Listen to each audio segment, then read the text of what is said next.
Hello. हाँ. Okay okay. हाँ.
Ajit?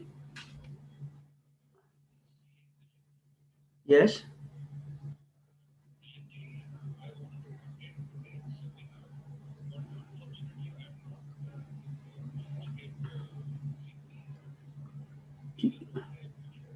Oh no, now it's too late because now we have the seminar is started. As in this thing, you should have, had you rang up in the morning, I could have done something. Dear, we started 3:30. Our is started at 3:30. That's why. Okay, okay, okay. Better. Okay.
કઈ બાજુ અને આને સરખું કરતો ઓલું ન કરતો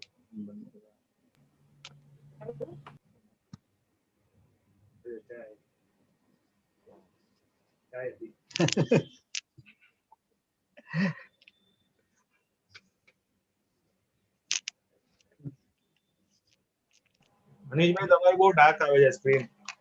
light કાણા છીએ હવે જેવા છે. એટલે એક સાઈડ લાઈટ આવે છે, એક સાઈડ નથી આવતી. હવે બાર હવે મારે બધું ચેન્જ કરવું પડશે. દૃષ્ટિ પણ આવી ગઈ. હવે દેખાય છે કાળું કે બધું હજી કાળું જ આવે છે. એક ફેસ ડાર્ક આવે છે તમારો. ફેસ પર લાઈટ આવવા દો થોડી. अरे नवीन इस पे लाइट लाने के लिए कुछ करो. Many have joined. जल्दी करो. सब लोग मुझे बोल रहे हैं मेरा फेस नहीं आ रहा है बराबर. लाइट लगाओ किधर से. એટલે કીધું કે બધા જોઈન થયા છે કે બોલવાનું બસ. દૃષ્ટિ આવી.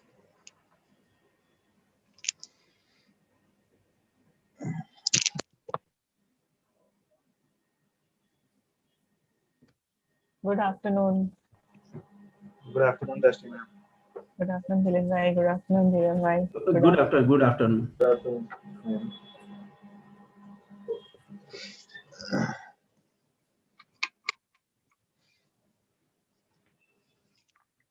અમે જો ગ્રુપમાં બાજુમાં ચાયવાળા ઉપર ફ્રૂટવાળા નીચે. હાજી હાજી વેલકમ દ્રષ્ટિ. નિયારભાઈ હમણાં જોઈન કરે છે અને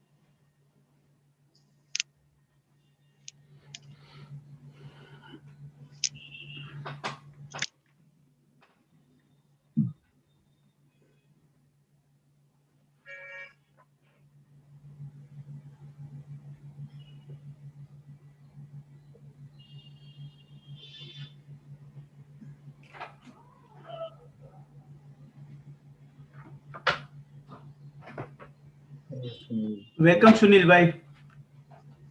Good afternoon, Sunil bhai. Very good afternoon. Nice Good to afternoon. see you. Good afternoon, sir. It's so Trustee. nice to see you. Welcome. Churchgate is your home place. Yes. True. I tell you, Drishti, about 15 years back, I had met Bansi Bhai during his afternoon walk. No, he used to walk after taking lunch Correct. at the Churchgate. So Yes. I met him there and we talked on the road for 10-15 minutes. So nice to So see you all Churchgateans, I should say. Yeah. Yes. Dilip Bhai, how are you? Fine enjoying. Thank you. Niharbhai બી join કરે છે હમણાં મારે વાત થઈ. Yeah, I know. Let us wait for him, definitely. હાજી હાજી હાજી.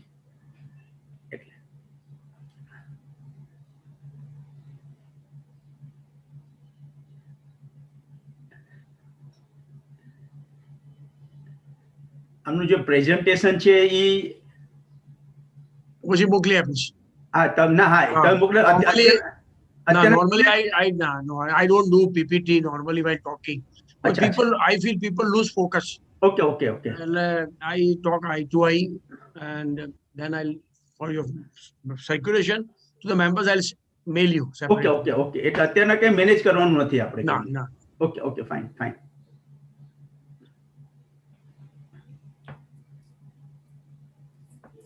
હું લાઇટર ટર્મમાં ઘણીવાર કહું છું PowerPoint presentation is for those who don't have power in their presentation. Why do that? That's in a lighter way. Sometimes it is definitely nowadays it is very essential, but I am very poor in making PPT. પણ start હતું ત્યારે ખબર ને ઓલા stencil બનાવતા હતા બધા બરાબર ને આમાં બી ઇવોલ્યુશન છે. Evolution theory. પેલા ઉપર રાખે પાછું હલી જાય ને મૂકવાનો ને બધું. Right. So Drishti, you are also mainly in taxation or in accounts and audit? No, I am into valuation. So Valuation. I do M&A advisory and valuation. Oh, great. That's Very different field. Absolutely different. અહીંયા અમદાવાદમાં તમને શોધવા પડે એવા છીએ. દ્રષ્ટિ છે અમારો મેમ્બર છે Churchgate study circle. Yeah, I'm really happy to know that. Yes, she is our member. I see her a future Central Council member, and I must wish her. Yesterday Women's Day has passed, so let us wish her all the best. Thank you, sir. Thank you very much. દ્રષ્ટિ આવશે એટલે અમારા બે president થશે. પ્રફુલ છાજેટ છે અમારા charter member છે Churchgate study સર્કલના. પ્રફુલ્લા છાજેટ. Yes sir. ના તરુણ ગયા જશે, નિહાર જશે, પછી કોઈ રહેશે તે નહીં તો દ્રષ્ટિ નહીં આવે તો ગુજરાતી બોલનારું.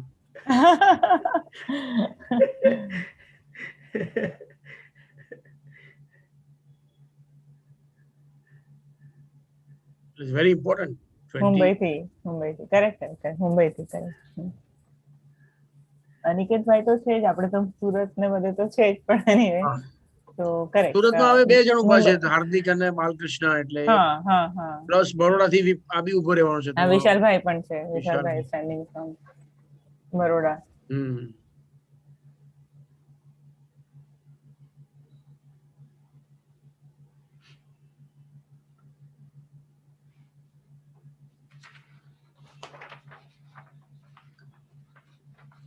અમારા અહીંયા સેન્ટ ઝેવિયર્સ કોલેજમાં અમે રેગ્યુલરલી મળીએ અને Okay.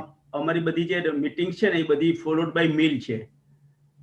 Followed by મીલ આપણે આમ હેવી Dinner, નાસ્તો, okay. હેવી જમવાનો જેવું, એટલે હેવી નાસ્તો, પાઉંભાજી Yes. ને રગડા પેટીસ ને એવું બધું. વાહ, વાહ.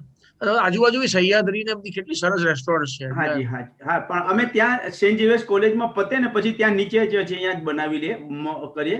તો ત્યાંના Yes. 230 મેમ્બર હતા. ઓહો, અચ્છા. હા, અને આઈ મસ્ટ સે દિલીપભાઈએ એટલું બધું એક્ટિવ કરી નાખ્યું છે આ study circle. Entire team, of course. Everybody has really worked, and Yes. the study circle has become very active. Yes એટલા રેગ્યુલર, એટલા સરસ પ્રોગ્રામ થાય છે. Everything is covered at the study circle. બહુ સરસ થઈ ગયું. અને it is in the heart of, anyway now it is virtual, બાકી it is in the heart of Yeah, the Mumbai business city, yes. Area. Hmm. એટલે office થી સીધું ત્યાં આગળ સાંજે જતા રહો રસ્તામાં, ને 2 કલાક તમે તમારું પ્રોગ્રામ અટેન્ડ કરો, તમે ઇન્ટરેક્ટ કરી નાખો, નેટવર્કિંગ થઈ જશે અને પછી ઘરે જાઓ. તો it is a very convenient thing. પછી બધાને નાસ્તો જમાડી જેવી રીતે. Yeah, એટલે પછી શું થાય, માણસ ઘરે જાય ને એટલે કોઈ ટેન્શન ના હોય. absolutely. પણ આ જે બીજા 3 જણા છે ને એ અમારા ઓલા છે, ટેકનિકલ બધું Experts. સંભાળે છે. એ લોકો ઝૂમ ને આ તે બધું ચાલુ કર્યું, બધું પરફેક્ટ ચાલે છે. એટલે I am the face of it, પણ એકચ્યુઅલી જે નિટીગ્રિટી હોય છે ને આ 3 જણા અમારા છે. Yeah, but I tell you, with no Aye. exaggeration, yesterday I spoke at length on this campus interview to Ahmedabad. G G G So I told all these Ahmedabad branch people, and I'm constantly telling CA association people also, that G take examples from BCA and Mumbai Chartered Accountants. No, you Ji. produce real good authors every year, good speakers. हमारे अहमदाबाद में in spite of 13,000 CA, હાજી नियर भी આવી ગયા. આવી ગયા. આવો, welcome Niharbhai, welcome welcome. Good afternoon sir. Nihar bhai, good afternoon. કેમ છો સર? All fine, Nihar bhai. So nice of you to join.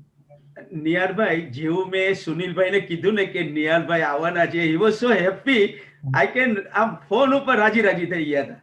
ના ના there's a love for you ને, એટલે અને કેટલા વર્ષથી એમની ગાઈડન્સમાં કામ કરે. હાજી હાજી હાજી, બરાબર છે. our mentor at this yes હાજી. તમારી માટે ગુડ આફ્ટરનૂન મેસેજ આવવા માંડી ગયા. આપણે શાર્દુલ શાહ છે ને એને મોકલાવ્યું છે. he is going to join. એનો મારી પર મેસેજ આવ્યો હતો. હાજી હાજી. શાર્દુલ પણ અમારા મેમ્બર છે અને બહુ રેગ્યુલર છે. Yeah, yeah. હાજી હાજી. હું ને દિલીપ હવે રિજિનલ કાઉન્સિલમાં જોડે હતા. અચ્છા અચ્છા. હા Shardul's father and me, yeah, we હા were together, હા 82 to 85. હા, બરાબર છે. અચ્છા, 82 to 85. Okay. Yeah, So 81, 82, my father was president.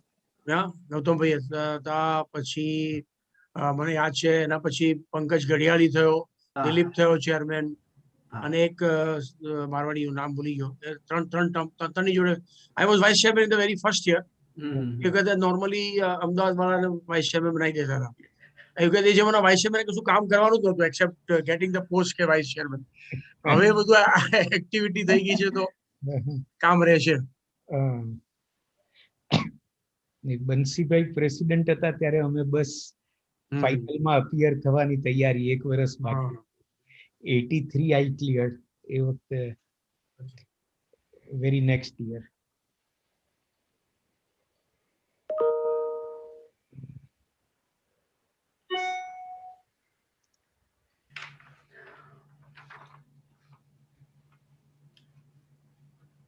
નિયરભાઈ start કરું? કરો. 1 મિનિટની વાર છે આપણે. 2 મિનિટ વાર છે. ભલે ભલે, 2 મિનિટ પછી કરું. હા. As you please, as you please. જેમ જેમ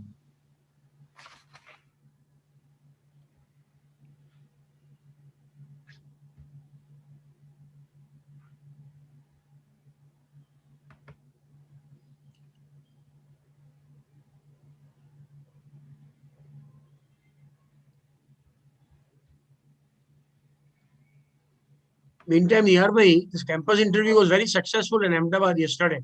હા I addressed the new CA, and first time it was 100%. Everyone who appeared were appointed. અને આપણને એવું હતું કે બીકોઝ ઓફ પેન્ડેમિક આ રિસ્પોન્સ ખરાબ આવશે. Is the other way round. કારણ કે ઇવન દિલ્હીમાં પણ એ પોઝિશન છે અને આ લોકોએ કલકત્તામાં કર્યું ત્યાં પણ ઉલટો કંપનીઓનો રિસ્પોન્સ વધારે બહુ સારો. સારું, બહુ સારું. આમાં You are at આપણે BKC ઓફિસ? હું બીકેસીમાં છું. ઓહો, અચ્છા. એટલે હવે પરમ દિવસે જઈશ પાછું દિલ્હી. ઓકે.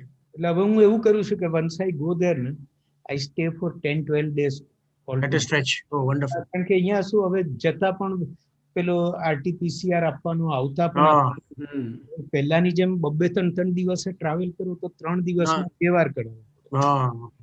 ખરાબ હાલત છે. I know Aniket is leaving tomorrow for Delhi. એટલે he told me 11th you have some meeting. હા.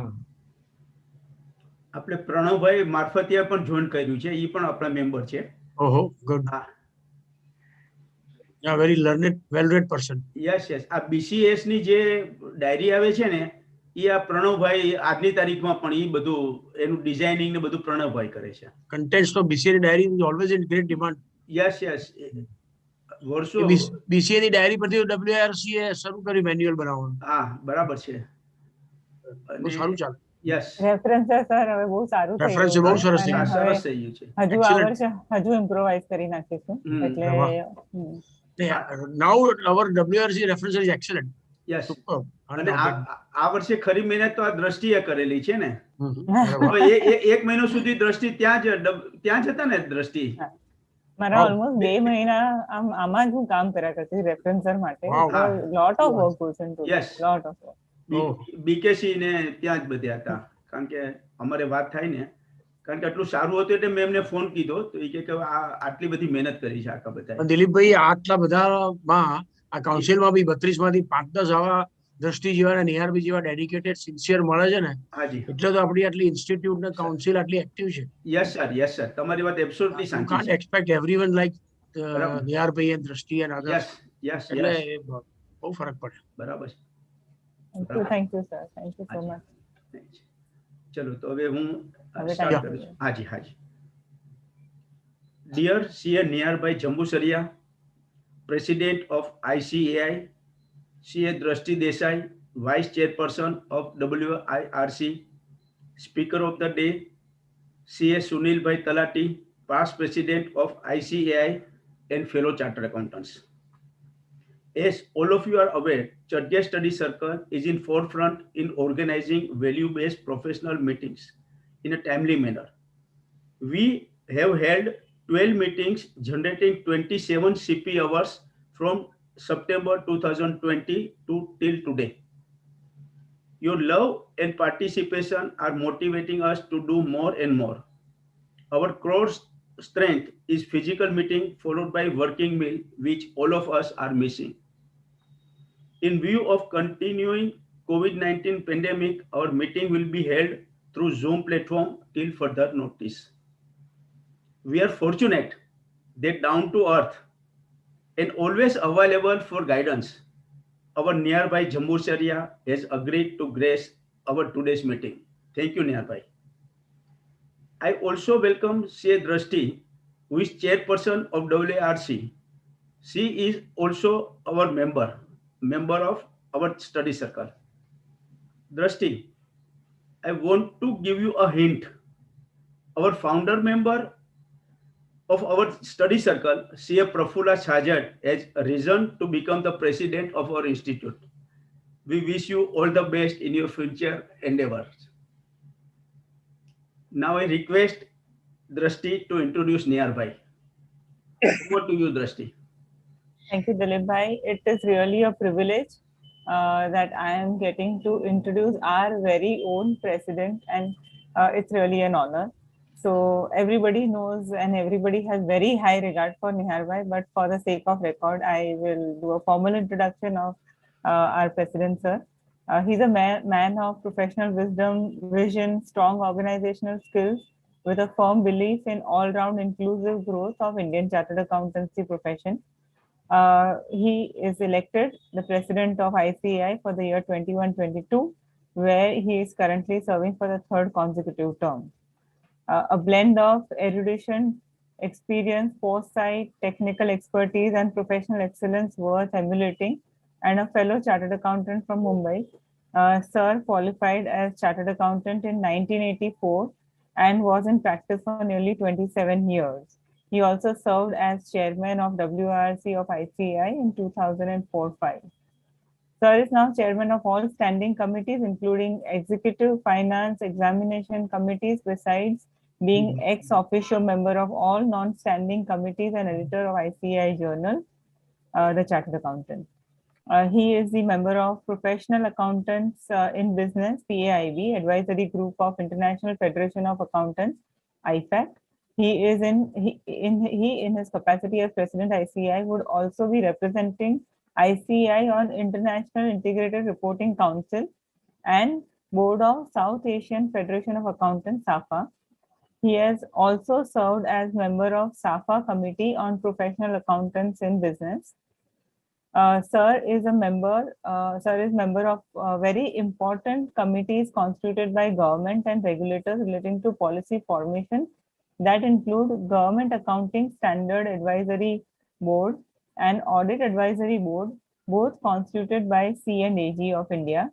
He is also board member, Insurance Regulatory and Development Authority, Insurance Advisory Committee, and Apex Committee of IRDA, and member of SEBI's Primary Market Advisory Committee.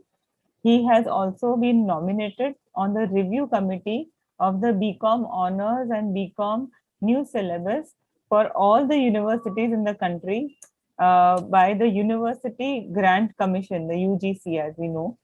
He was a member of E-Commerce Committee formed by the Ministry of Finance and Peer Review Committee of Central Board of Direct Taxes.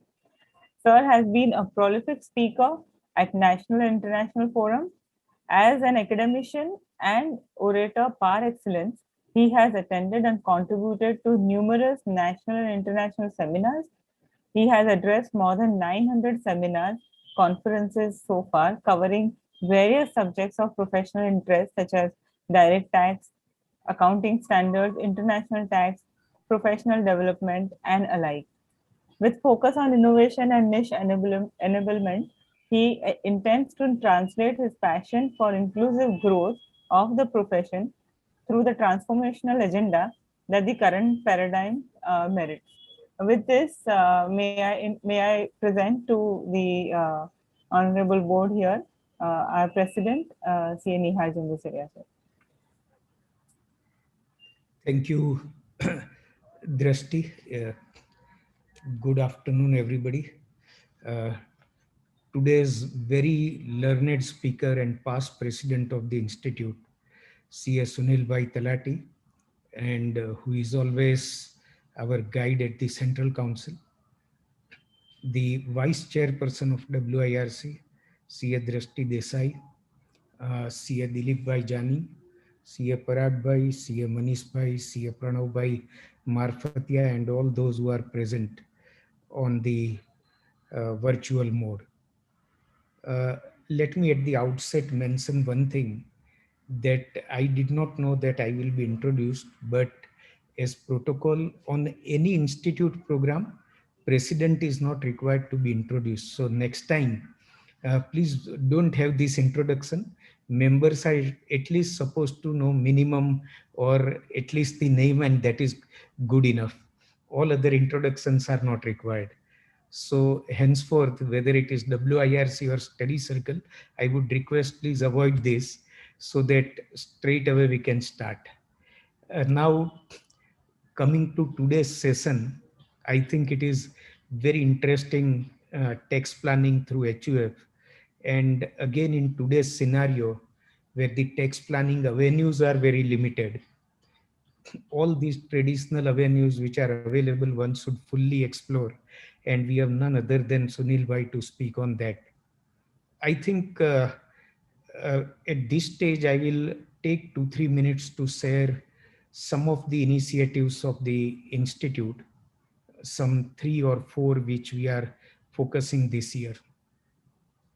Friends, you will all realize that just now Dilip Bhai announced that this virtual mode of having meetings will continue till Corona probably permanently goes or at least substantially goes away. And the benefit of physical meetings one cannot undermine at all. Although on virtual mode, we are doing very well, we are learning, but the benefit of interaction and networking, which we had in personal meetings, we are losing. And I recall those days when in Churchgate Study Circle, I used to come and speak on some of the text topics. And how about 50 to 100 members who were present there at the time of tea or during break, we used to interact with each other. So this benefit we are missing on virtual mode. But one very important fact that the pandemic has taught us, that technology is taking over many of our functions, particularly compliance functions, and functions like filing of GST returns or income tax returns may no longer remain. Technology may take over. And is this something to worry? I think this is not at all a matter to worry, because I recall exactly the period when I became chartered accountant in 1983. And just in 3 years' time, computers were introduced to India in 1986. I remember all chartered accountants were so much worried that now computer will take over so many of our functions, and many chartered accountants may be rendered jobless. They may not have anything to do. But we are all witnesses that with computers, we have become stronger, and our services are being recognized by the corporates and business enterprises better than what they used to do before.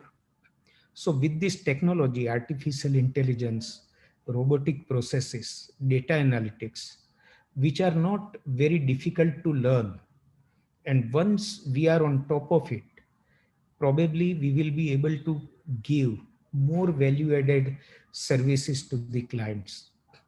Our job satisfaction will increase. From compliance, our functions will shift to more on advisory side. We have realized in last 10 months, the government was writing to the institute that let chartered accountants come together, make research, and advise us on rebooting of economy, rebooting of businesses, and ease of doing. And you will not believe, we approached all regional councils where research groups were set up. And Drusti is witness of that. Last year, even in WIRC, we set up research group.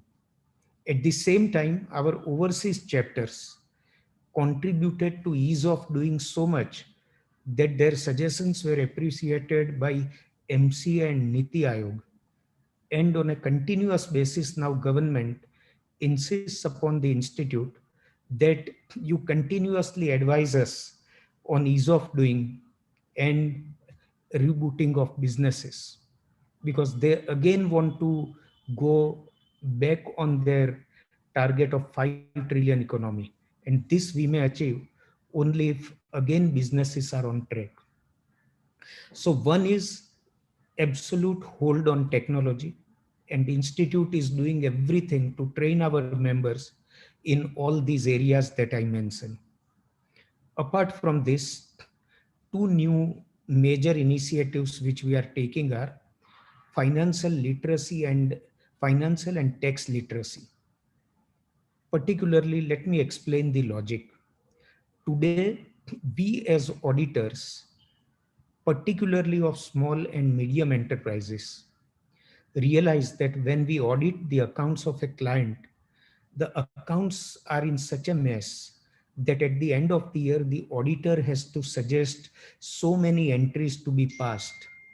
And virtually, finalization is handled by chartered accountant, which should never happen. And we want to see that particularly for these small and medium enterprises, if we spread financial and tax literacy, they themselves will come up to a certain level. Their accountants will prepare accounts which chartered accountants will be able to easily audit. This will help auditors. This will help the businesses themselves because they will understand accounts, they will understand tax, and they will themselves not like to evade either accounting provisions or tax provisions. Apart from this, what government and some of the judges who are chartered accountants suggested to us, that so many commercial laws are amended every year and so many new laws are being introduced. We are talking of economic and commercial laws. And here, the chartered accountants are most eligible to advise the government on how these new laws are going to be and how much user friendly they will be. So we are setting up public advocacy group this year, which will study these laws in advance, and we will put our inputs to the government that at the enactment stage itself or at the amendment stage itself, that if you avoid so many provisions, it will really achieve the objective of ease of doing, and even in the process, foreign investments will be attracted to India. Apart from this, see, we have already been qualified and we need to be trained on technology. But the new students who are coming, for them, change of syllabus is the requirement of the day. Although we change syllabus after every 10 years and put up what is called CREATE, Committee for Review of Education and Training. This year we are deciding that although only 5 years have passed after we revised the syllabus, let us put up CREATE in place and revise the syllabus at the earliest and introduce all these technology subjects in the syllabus so that the new generation is trained for technology right at the time when they enter the profession. So these are a few initiatives which we are taking. There are many others, but at this stage, I will be pouncing upon the time of Sunil Bhai, and he is talking on a very interesting topic. So let me end here and thank the study circle for inviting me, particularly Dilip Bhai, and at a time when Sunil Bhai is speaking here. So it was my privilege and honor to come here and speak for a few minutes. Thank you so much for the opportunity. Thank you, Sunil Bhai. Thank you very much. Thank you very much. Thank you, Niyar Bhai.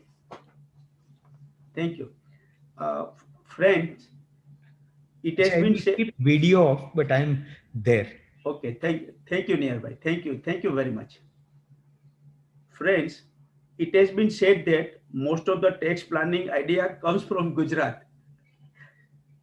Who can be a better speaker than CA Sunil Talati to guide us about tax planning through HUF, family arrangement, and wills?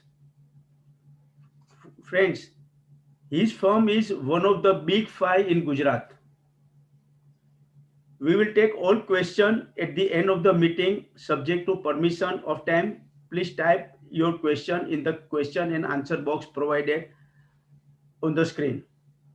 Now I request CA Parag Javeri to introduce the speaker, and at the end, vote of thanks will be proposed by CA Jigar Modi.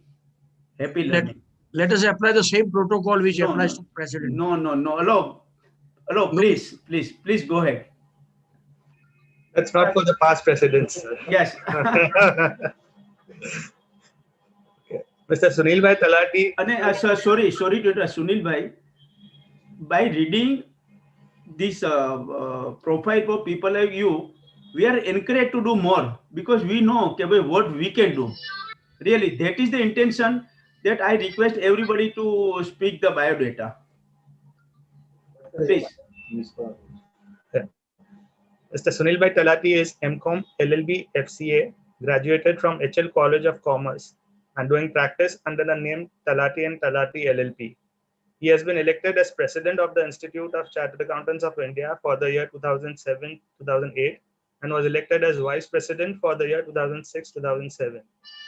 He has held various positions, posts of office bearers like Secretary, Treasurer, Vice President, President, etc. He has held the following positions to name a few. First, Rotrac Governor in India, and then appointed as National Chairman of the Council of Rotrac Governors, Executive Member of Income Tax Bar Association, President of Chartered Accountants Association, Ahmedabad, Member of Executive Committee of Gujarat Chamber of Commerce and Industry, Ahmedabad. President of All Gujarat Federation of Tax Consultants. Vice President, Vice Chairman of WRC of ICI. Public representative in the governing body of Ahmedabad Stock Exchange. Member and presently Vice Chairman of Governing Council of Accounting for Accounting, Auditing and Bookkeeping Services Sector, governed by SEPC, set up by the Ministry of Commerce and Industry, Government of India. Member in the Fee Regulatory Committee for all medical colleges in Gujarat. Member of Special Committee of Coal India Limited for considering valuation of all coal mines. Independent Director of Gujarat State Financial Services Limited by Government of Gujarat. He has written several papers on tax laws and given talks in various seminars, conferences, and meetings. For almost 20 years, he was a co-author of Ready Reckoner, which is published in Gujarati. He was regularly contributing articles in Financial Express and was regularly writing as contributor and editor in monthly Gujarati book called Tax Reporter. With this, a very well welcome, sir. The floor is yours, sir. Thank you so much. A very good afternoon to Honorable President Shri Nihar Bhai. Special thanks and greetings to Dilip Bhai, Parag Bhai for the kind words of introduction. I'm really honored to be here, though by virtual mode, to see faces and then thereafter see some questions of so many participants from Churchgate Study Circle. And let me tell you, Dilip Bhai, Churchgate was my first stepstone when I landed in Mumbai in the year 1971-72, where I did my articles. I'd never seen Mumbai before that. I was born and brought up in Ahmedabad. And my father decided, and I agreed with my father incidentally, that yes, I shall do my articles in Mumbai. And I was doing it in C.C. Choksey and Company, whose office was behind Hero Cinema and back by reclamation at Mafatlal House. So Churchgate was the first station where I landed. And that's how I have special love and affection for Churchgate and you all Churchgateans. So nice of you to invite me and share. I'm really happy Drashti is involved in this study circle. I mean, I had come to know about Drashti since Aniket became the Central Council member and she became the Regional Council member. And I'm hearing a lot about her very sincere and dedicated services that she has been rendering. More than that, I must tell you, many members of Churchgate study circles are also members of BCA. And I have special regards for the members and office bearers of BCA, because particularly whenever I have to quote any journal in any fraternity of professionals, I always quote one of the best journal in the country's BCA journal. So you all are involved in that, and I'm really proud of you that such a intelligent, well-read, dedicated professionals are here.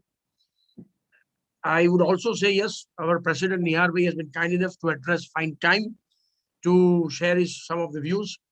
And let me start first on that, as he very rightly mentioned, Institute is fully focusing on technology. And you have seen the paper checking has been now online. Every single registration of students and members have become online. So in just 1.5 years, you can see a revolution in the functioning and working of the Institute. That has really brought a tremendous happiness among every students who are joining Institute and all members who are hitherto complaining a lot about regional council functioning, or staff of regional council, central council members and staff of at Delhi at ICI.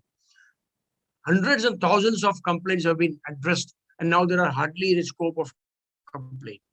Now, in this era of technology, we all chartered accountants have to appreciate that we are also now moving overnight from a personal hearing to online hearing and everything faceless.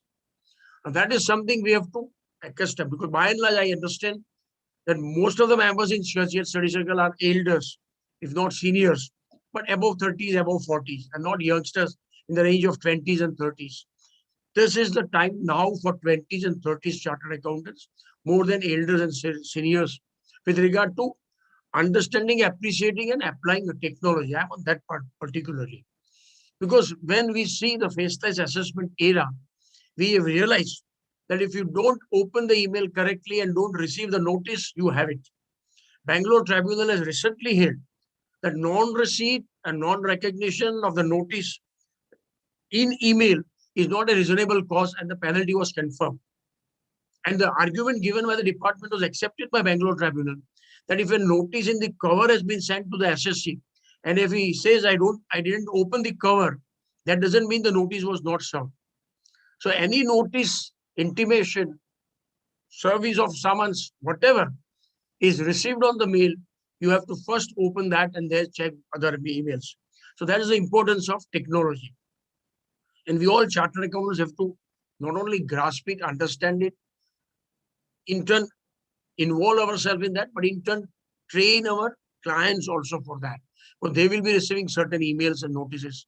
And if they fail, you will have a very tough time to then file the reasonable cause argument. So that's first point I wanted to make with regard to the faceless.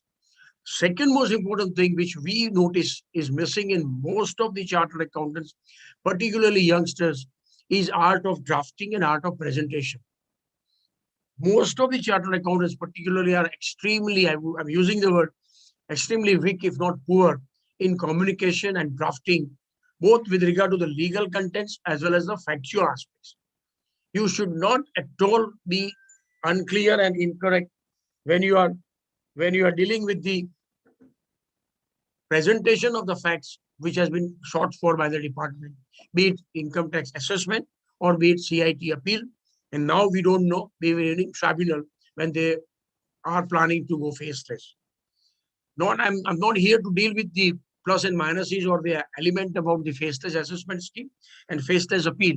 What I'm trying to harp uppermost is that yes, we have also to now to be technology driven. We have to change our mindset, change our attitude, change our approach, and in turn our practice to be more computer savvy, more software savvy, more technology savvy, rather than reading the book with pencil and noting down full stop, comma, proviso, note, and explanation and all that. So that's extremely important, my dear friends. And please see that, yes, we not only inculcate that habit, but in turn see that we train our articles, train our juniors and youngsters also in that field. Now, with that background, let me deal with the topic proper with regard to the word tax planning by HUF through HUF and family settlement and other aspects. Why it is important? Because it is not that we are in an era where all kinds of tax planning avenues available are being plugged and all loopholes are being controlled and plugged. And the recent amendment you have seen even in goodwill, when depreciation on goodwill was available so clearly, no doubt there were some firms who were heavily misused by doing amalgamation and valuation and in turn bringing the huge goodwill in the books and claiming huge depreciation, by which avoiding the income tax. Bearing those otherwise legally allowable depreciation of goodwill also has been taken away. So government is conscious that if you are earning 100 rupees, yes, you pay tax on 100 rupees. And if you are earning 1,000 rupees, you have to pay tax on 1,000 rupees, except all those deductions which are legally available as a deductions or expenditure. But now, therefore, it is important that when we are dealing with our clients, who is an individual, you may be having a partnership firm, you may be having an LLP, you might be having a private limited company or other entities and doing the business. But there are still many clients and many chartered accountants who are not aware with regard to taking a benefit of a separate taxable entity and status called Hindu undivided family. And therefore, it is very important that we should have the basic background of Hindu undivided family. It's not, tax planning is therefore very important because HUF is something that in spite of you don't have one more person adult in the family who can have a separate income tax file and separate income tax return, you are in a position to have one such income tax entity. Therefore, tax planning is a legal way of reducing your tax liabilities. It will help you to utilize tax exemptions, deductions, and benefits in the best possible manner without evasion or any kind of illegal claims or incorrect claims. Tax planning is the analysis of one financial situation from tax efficiency point of view. So tax planning as such allows a taxpayer to make the best use of various tax exemptions, deductions, and benefits, and thus minimize his tax liability. And therefore, nothing wrong, friends, in seeing and doing an exercise by which an income is generated in the whole group or a whole family, how you bifurcate and divide into different entities, different heads, by which you are in a position to reduce the tax liability. Therefore, it is very important to understand the term Hindu undivided family. HUF has not been separately defined in Income Tax Act. This expression must be understood as defined under Hindu law. So there is no separate in section 2, any definition is provided with regard to it. And therefore, you must understand and grasp the concept of HUF, Hindu family, under Hindu law. And Hindu law says is a family consisting of all lineal male descendants of a common ancestor, includes their wives and unmarried daughters. All lineal descendants, male descendants, wives and unmarried daughters. All this constitute a Hindu undivided family. The death of the common ancestor does not lead to a dissolution. The biggest person in the family dies. It does not mean that HUF comes to an end, but it continues with the next eldest male member in the family. And that's how the family continues to exist, rather coexist. It may consist of lineal descendants. It may consist of collaterals. Collaterals means not a co-pastor, but only member. I'll come to that later on. Upper links get snapped and lower ones come into existence. And the joint family continues to exist. Father dies, one person goes out, family becomes short. A new child is born, one more member in the family of Hindu family is enlarged, become larger. So what is important is to understand three concepts in the Hindu family. Karta, which is a manager or a person who manages the entire affairs of HUF. He is the main person, Karta. And then co-partner, and then member of the family. These are the three most important terms you must understand and then apply as and when required. So a Hindu co-partnery is a narrower concept than the Hindu undivided family. It includes only male members when we talk about the co-partner. I'll come to the daughter's right given as a co-partner subsequently. But first understand the history, and then the law will be, Hindu law will be very clear to you. So earlier only male members who acquire an interest in the joint family property by birth were considered to be co-partners. So father, his wife, and then moment a son is born, he is called a co-partner. Second son is born, he becomes the second co-partner. So as such, all male members in the Hindu undivided family are known as co-partner. They have a co-partnery interest in the joint family. And all other lady members, being wife, mother, unmarried daughters, are called members of the family. They are not, they were, I would say, they were not, I'll come to amendment later on, not the co-partner, but only member. The interest of each co-partner in the joint family, therefore, you must remember, is fluctuating, capable of being enlarged by death. If there are 6 members and father dies, the total property is now with only 5 people. And with the birth of the sons of the co-partner, it will be diminished. The interest will be reduced. So now there are 6 persons to claim in that joint family property. So this is most important. Now the first interesting decision came none else than from Calcutta in the case of Champa Kumari Singh, as early as in 83 idea, page 720, Supreme Court decision. And that was traveled from Calcutta High Court, where the income tax officer said that Jains are not Hindu and therefore Hindu law benefit and HUF status cannot be made available to Jains. And Calcutta High Court said that no, Jains are also Hindu. Jainism is not a separate caste.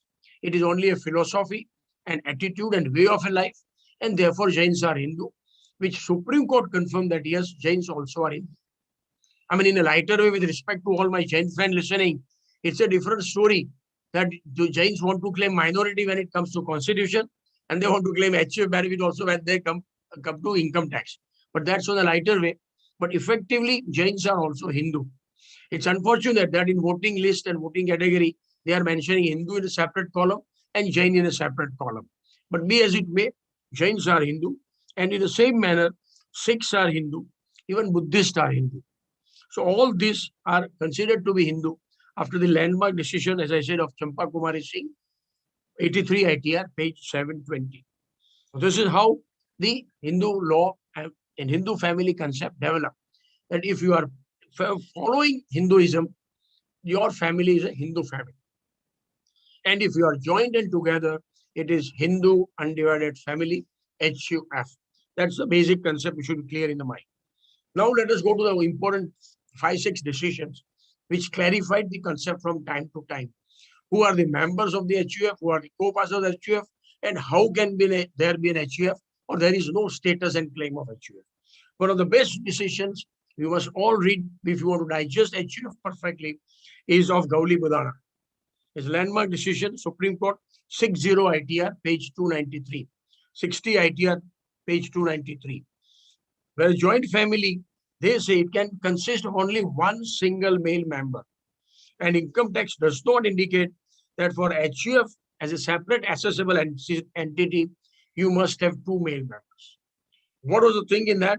There was a Budappan family, and they were running a hotel and motel and store. And in that, after the death of the father, the entire hotel business was conducted by the HUF. When the father died, income was consistently assessed in the status of HUF.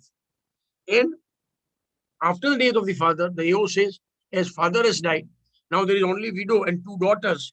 There is an absolutely dissolution and cessation of HUF, and therefore I will assess this income in the hands of the individual. And because there is no more a male member. And there Supreme Court said there's no. One, it is an HUF. It will continue to be an HUF because there are all possibilities with regard to continuation of the family of that widow and 2 daughters. And therefore, there is no need that there has to be continuation of the male member in the family if once the income is assessed in the hands of the family. Just one second.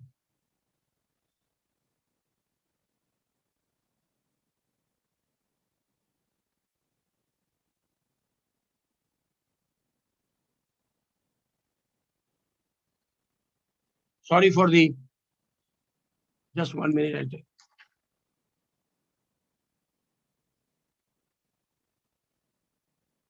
Then came another interesting decision with regard to Virappa Chettiar, again Supreme Court, 76 ITR, page 467, where Supreme Court held that even when a joint family is reduced to only female members, it would continue to be HUF, following this Gauli Budana, because there is a potential co-pastory. The widow may remarry, the widow may adopt a son, though only widow and daughters are there, but in future she can remarry to another husband, so there will be a male member. And without marriage, she can adopt a male son, so there will be a male member available. And therefore, Hindu undivided family continues, it is a separate taxable entity. Another interesting decision was in case of Gauhati High Court. It was 223 ITR, page 45, Arvind Junjunwala, where the court said that an HUF gets constituted immediately upon the marriage of an individual. And friends, and particularly youngsters, this is most important. What do you mean first by family? Family means plurality of persons. So if there are 2 persons, it is a family. And if it is a Hindu family, it is Hindu undivided family. So 2 or more persons constitutes a family. And if it is Hindu, it is Hindu undivided family. And therefore the High Court said that if you have a property from ancestral coming down below to the son, and the sons get married, that property which comes from the ancestor as a lineal descendant, he receives in the capacity of the karta of his HUF and not in the individual capacity. ગુજરાતે કહ્યા તારા બાપનો માલ નથી, બાપનો બાપાએ આપ્યો છે પણ તારો પોતાનો નથી, તારા ફેમિલીનો છે. તેના માટે કોઈ મહેનત નથી કરી. You have not done anything. Your forefather has given this to you, and therefore it percolates to the next generation in the family as a whole and not in the individual hand. So father HUF share was divided upon him in a share of the firm. And that is the next most important decision. There is Gauli Budana, N.V. Narendranath, and Surjit Lal Chawda. These 3 decisions you must read, friends. Just go to Google and find out in ITR or have in your commentary books if you have old ITRs. Surjit Lal Chawda is another landmark decision, 101 ITR, page 776. And Surjit Lal Chawda's case joint family for food, worship and estate. If they are together, they are Hindu undivided family. And only husband and wife, there cannot be an HUF. You must have one more male son. That was under the law prevailing at that time. And Surjit Chawla thus deviated from N.V. Narendranath. It's a different issue on the peculiar facts of the case. But the landmark decisions came when prior to that was N.V. Narendranath, 74 ITR, page 190. Husband, wife, and daughters will constitute a Hindu undivided family. There is no need to have a son. And merely a husband and wife, if they receive from the ancestral property, they receive qua Hindu undivided family. And therefore, if it is received from the top as an ancestor to lineal descendant, husband and wife also would constitute Hindu undivided family. Subject to very clear indication, it must percolate from the ancestral property. So all property inherited by a male Hindu from his father, father's father, or father's father, up to 3 generations, is all ancestral property received by the lineal descendant. And all that is received from father, father's father, or father's father's father will invariably constitute the nature of Hindu undivided family property. So be very clear on that. Now you must also understand the concept of Hindu Succession Act, how the property devolves in the family. So that is section 15 and section 16 of the Hindu Succession Act. And they are very nicely and clearly laid down, table A and table B. And if a person dies without making a will, how the property will devolve. A share will go to widow, another share will go to lineal descendant, son, son of predecessor son, daughter. The entire table is so nicely laid down that no member in the family get injustice. At the same time, various alternatives, that if there is no son, what happened? But there was a son, but son has died and grandson is living, then what happened? Daughter was that, but she died, but her daughter is there, her son is there, what would happen? All that has been clearly laid down in the table A and table B. So that's very interesting and understanding, and it will help you whenever you have a client who has died without making a will, how the property is to be distributed at the second and third generation. So that is our general understanding. So essential feature of the ancestral property, according to Mitakshara Hindu law, is sons, grandsons, and great-grandsons. As I mentioned you, 3 degrees of the person will inherit and acquire the interest and the rights attached to such property. Moment they are born, they get an undivided share in the joint family. So case law to be remembered that yes, if you all receive this, A inherits property, either movable or immovable, from his father or father's father. It will be always regarded as ancestral property that is decided under civil law, 1936 AIR, Orissa, page 331. I don't want to burden you with more certain decisions, but I want to clear the concept with regard to how an asset is received when it comes from vertical aspects. So incidents of co-pastor Mitakshara and Dayabaga. Let us talk of Mitakshara only because all entire India, South, North, and Central India, including Gujarat, Maharashtra, we follow that. Dayabaga is only followed in Assam and Bengal. Let us not discuss about Dayabaga co-pastory. There, the share is divided and shared by the members in a different category. Now, incidents of co-pastors and the Mitakshara law are what? Let 1, 2, 3, 4, 5 understand. Lineal male descendant of a person up to 3rd generation will acquire the right moment he is born. Such descendant can any time work out what is my particular right, though in undivided, but in the total family property. Partition, each member has got ownership extending over the entire property. He doesn't have a specific right. He can't say, this house is of 600 square feet. I am the 1/3 person. There are father, mother, and me. So we are 3. So give me this 200. He can't ask for a specific right.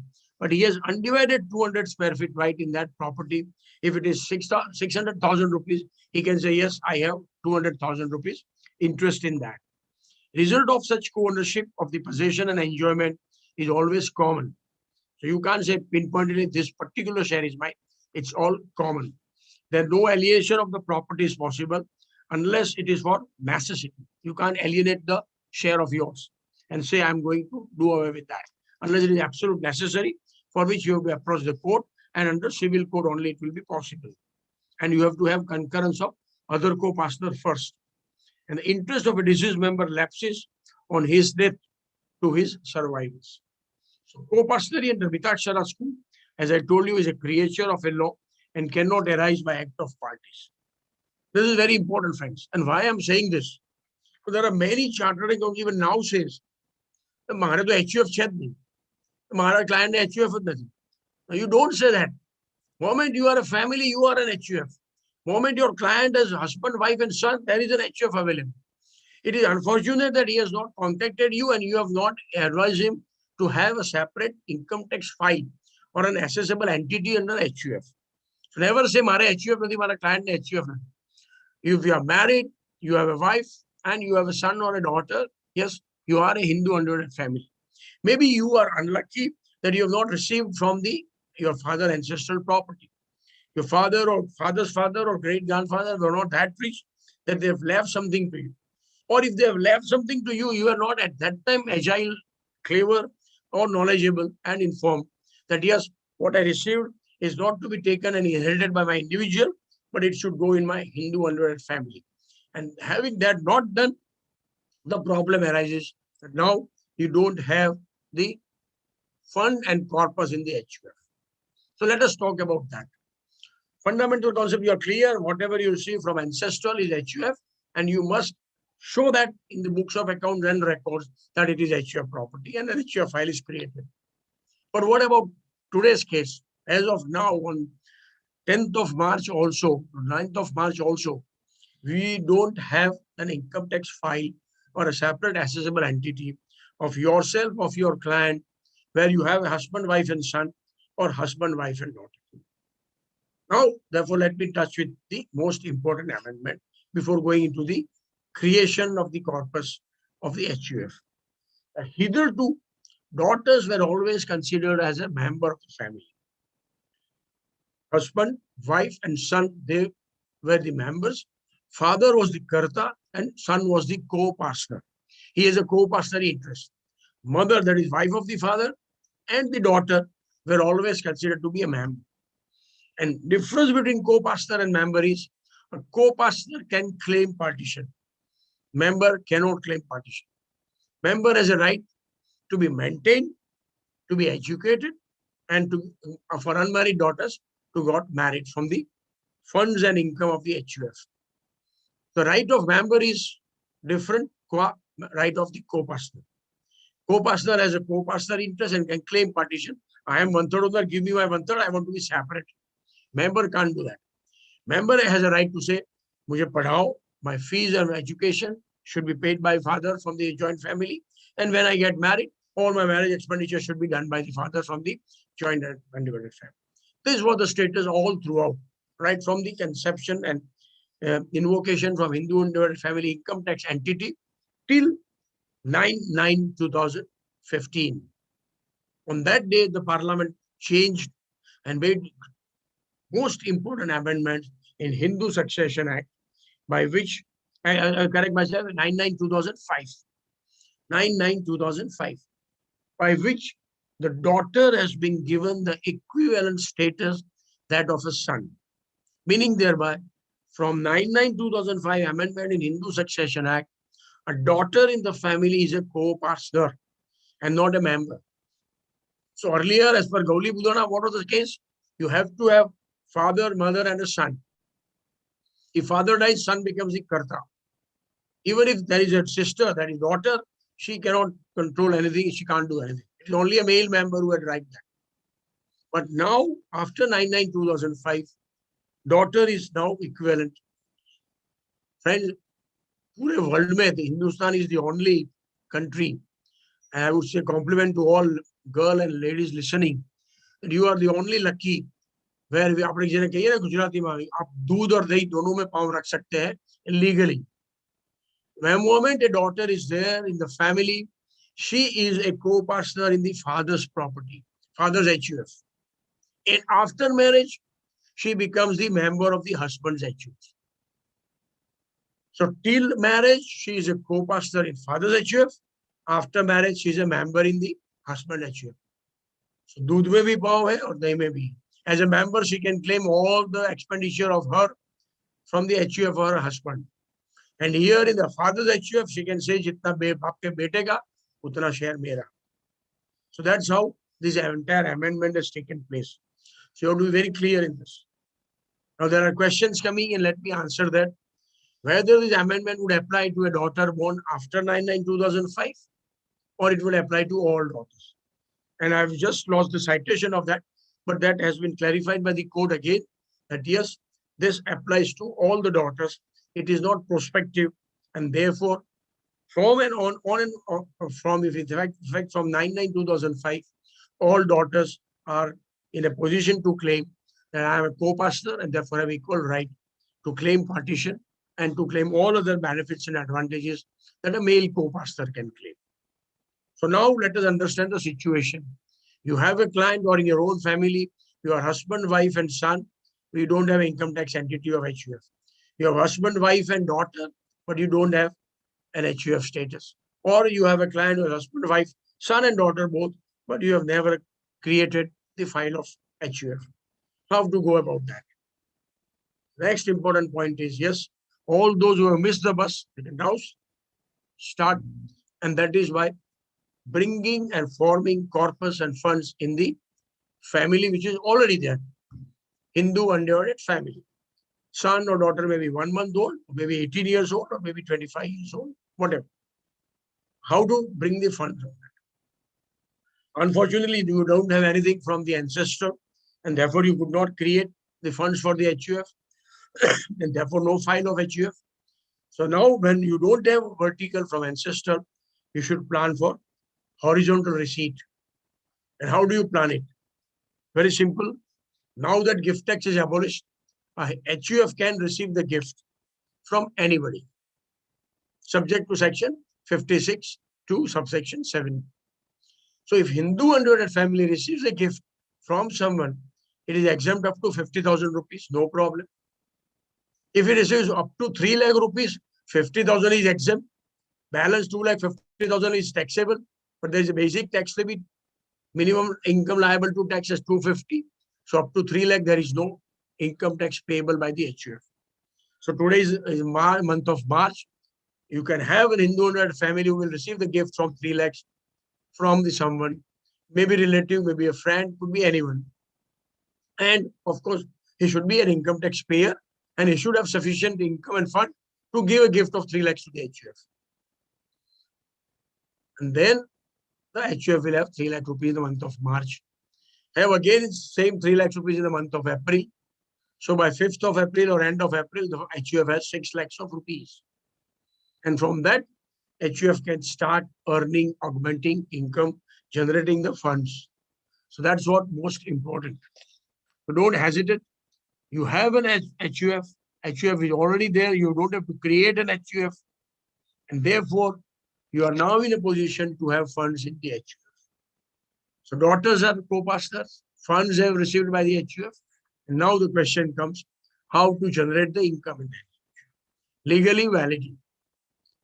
If I can say loosely, the moment you have 6 lakhs of rupees or moment you have HUF by 50,000 rupees, and then there is someone who will pay you commission, it will never be an HUF. The most important point and aspect of generation of HUF income is that for generating the income in the hands of HUF, there must be a deployment of the funds of HUF along with the hard work or involvement or contribution by the Karta. Simple commission received by just credit note will be taxed in the hands of individual, because commission is purely contact made between buyer and seller, and therefore individual efforts are there. There is no element of funds of the HUF deployed. You can't say I acted between 12 to 6 as a Karta and from 6 to 9 as an individual. AO will always be justified in saying no, it is commission income and therefore I'll tax it an individual. And therefore do not try to generate income in that manner. And therefore how to generate income in the HUF? You can invest in the shares and earn income. I mean, don't go for again that section 1038 income, buy a share rupees of 2 and then make it 200 rupees. not that kind of income, but genuine investment in shares. And whether when the price go up, you sell it. You earn short-term capital gain, you earn long-term capital gain, and you have the income. You give this 6 lakh rupees to a broker, he can invest in PMS, or he can buy and sell shares on behalf of the HUF, and he can generate the income in the HUF. You can make a proprietary firm by declaration that yes, this is my Hindu-owned family. I am the Karta, father.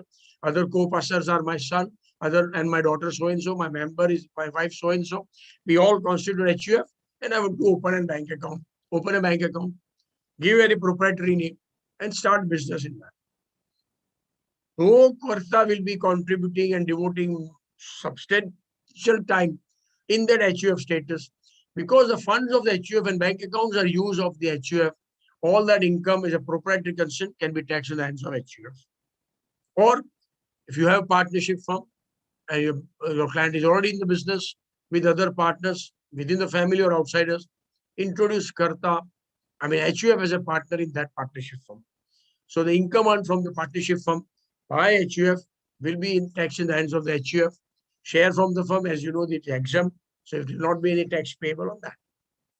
Important point, the remuneration. Remuneration in the partnership deed has to be mentioned. It will be paid only to working partners. If you say that HUF is a partner with 50% share and the HUF will be paid remuneration, again, friends, I'm not afraid, but I'm confidently telling you, such remuneration will be taxed in the hands of individual. Because when you pay remuneration, it means he's a working partner. And when he's working, he's not working on behalf of HUF, he's working individual. In personal efforts are made. So that remuneration will be taxed in the hands of individual and litigation may arise. So it's not advisable to pay remuneration in a partnership firm to the HUF's entity status who is a partner. But share from firm will be available to that. The next point important, that you receive the remuneration, receive the income in the hands of Karta as a proprietor, as commissioner, as short-term capital gain. And because Karta has what? And Karta is not having, that individual is not having income. HUF can certainly pay remuneration to Karta. कि भैया आपने हमारे family के काम किया है. You have worked for the family, you have put your efforts. So we are paying you remuneration. So you have to prove that yes, he has worked. And number two, it should be reasonable, subject to section 48(2)(b). If that is paid, it will be available as deduction from the other income of HUF, and the remuneration paid to Karta in his individual capacity will be in taxed as individual.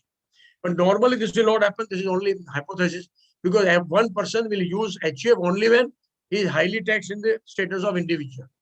So once an individual is already in the 30% plus slab, tax slab, there is no need to pay remuneration to him. But theoretically, this is possible. So I thought, let me share that aspect with you, that yes, an HUF can be paid remuneration.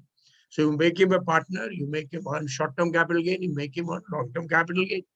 You can then have income from other sources as well as income from house property. So if there is a larger income in the HUF, larger gifts coming, then you obtain a bank loan, 10 or 20% is your, 80% is from the bank. Bank will give you the loan and buy the property and then rent it out. And rent receipt from such renting of the property will be in the hands of the HUF. Now let me deal with what can be done for so far as professionals are concerned. Along with the amendment, there's a drafting mistake in section 44. I'm not going into that controversy. I'm sure in the budget it will be revised. So there they have used the word including individual, HUF, etc. for professional income also. A chartered accountant, even by mistake, cannot say that so far as my income tax is concerned, I'm acting as an individual. But when I'm signing the audited balance sheet, I'm representing as Karta of HUF, and therefore that income will go in the HUF. Any professional for that matter, be it CA, be it lawyer, be it doctor, be it engineer, that income will be invariably taxed in the hands of individual. So don't go for any fancy tax planning of that professional income in the hands of HUF. But what can be done for all chartered accountants, engineers, doctors, lawyers, others, that whatever assets you need to perform your professional duties and functions, those assets you buy in the name of HUF. If need be, let individual give loan to the HUF as a lower interest, without interest, lesser interest, unless you have borrowed in individual capacity. And with that funds, let HUF buy the assets. For a CA, it could be car, it could be furniture, It could be office premises. Let it be purchased in the name of HUF and then in turn given to the partnership firm or proprietary firm. Same way for doctors. Doctors need X-ray machine, sonography machine, laboratory equipments, whatever, MRI machine. All those kind of apparatus, machines, etc. can be purchased by HUF and in turn given to the doctor on rent. You have to keep section 48 to be in mind. Reasonable return of 18 to 21% on the funds deployed will be an appropriate rent ROI, and that should not create any difficulty. And you can plan the affairs in the HUF capacity like that. This is how a professional, a businessman, industrialist, and any a status of HUF, an entity, taxable entity of the HUF, and in turn generate the income. And then next stage, what are the tax benefits? All tax benefits that are available to individual, by and large, are available to HUF. As you know, all in section individual HUF very clearly mentioned, be it section 54 or others. So tax benefits are, yes, all deductions that are available, all investments that are available under section 80, all exemptions, all deductions under chapter 6A are available to HUF. So 2,50,000 basic limit plus 1,50,000 under deduction under section 80. So up to 4 lakh, you will not have to pay any tax, and thus good tax planning can be done since HUF an individual entity. There is an already decision of Gujarat High Court in case of Deepak Family Trust that for all purpose a trust is an entity which is individual, and in case of I'll deal with that separately.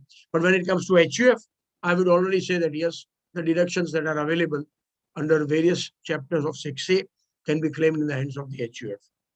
So you can buy separate property also. When it comes to house, since 2 years, 2 houses are now permissible.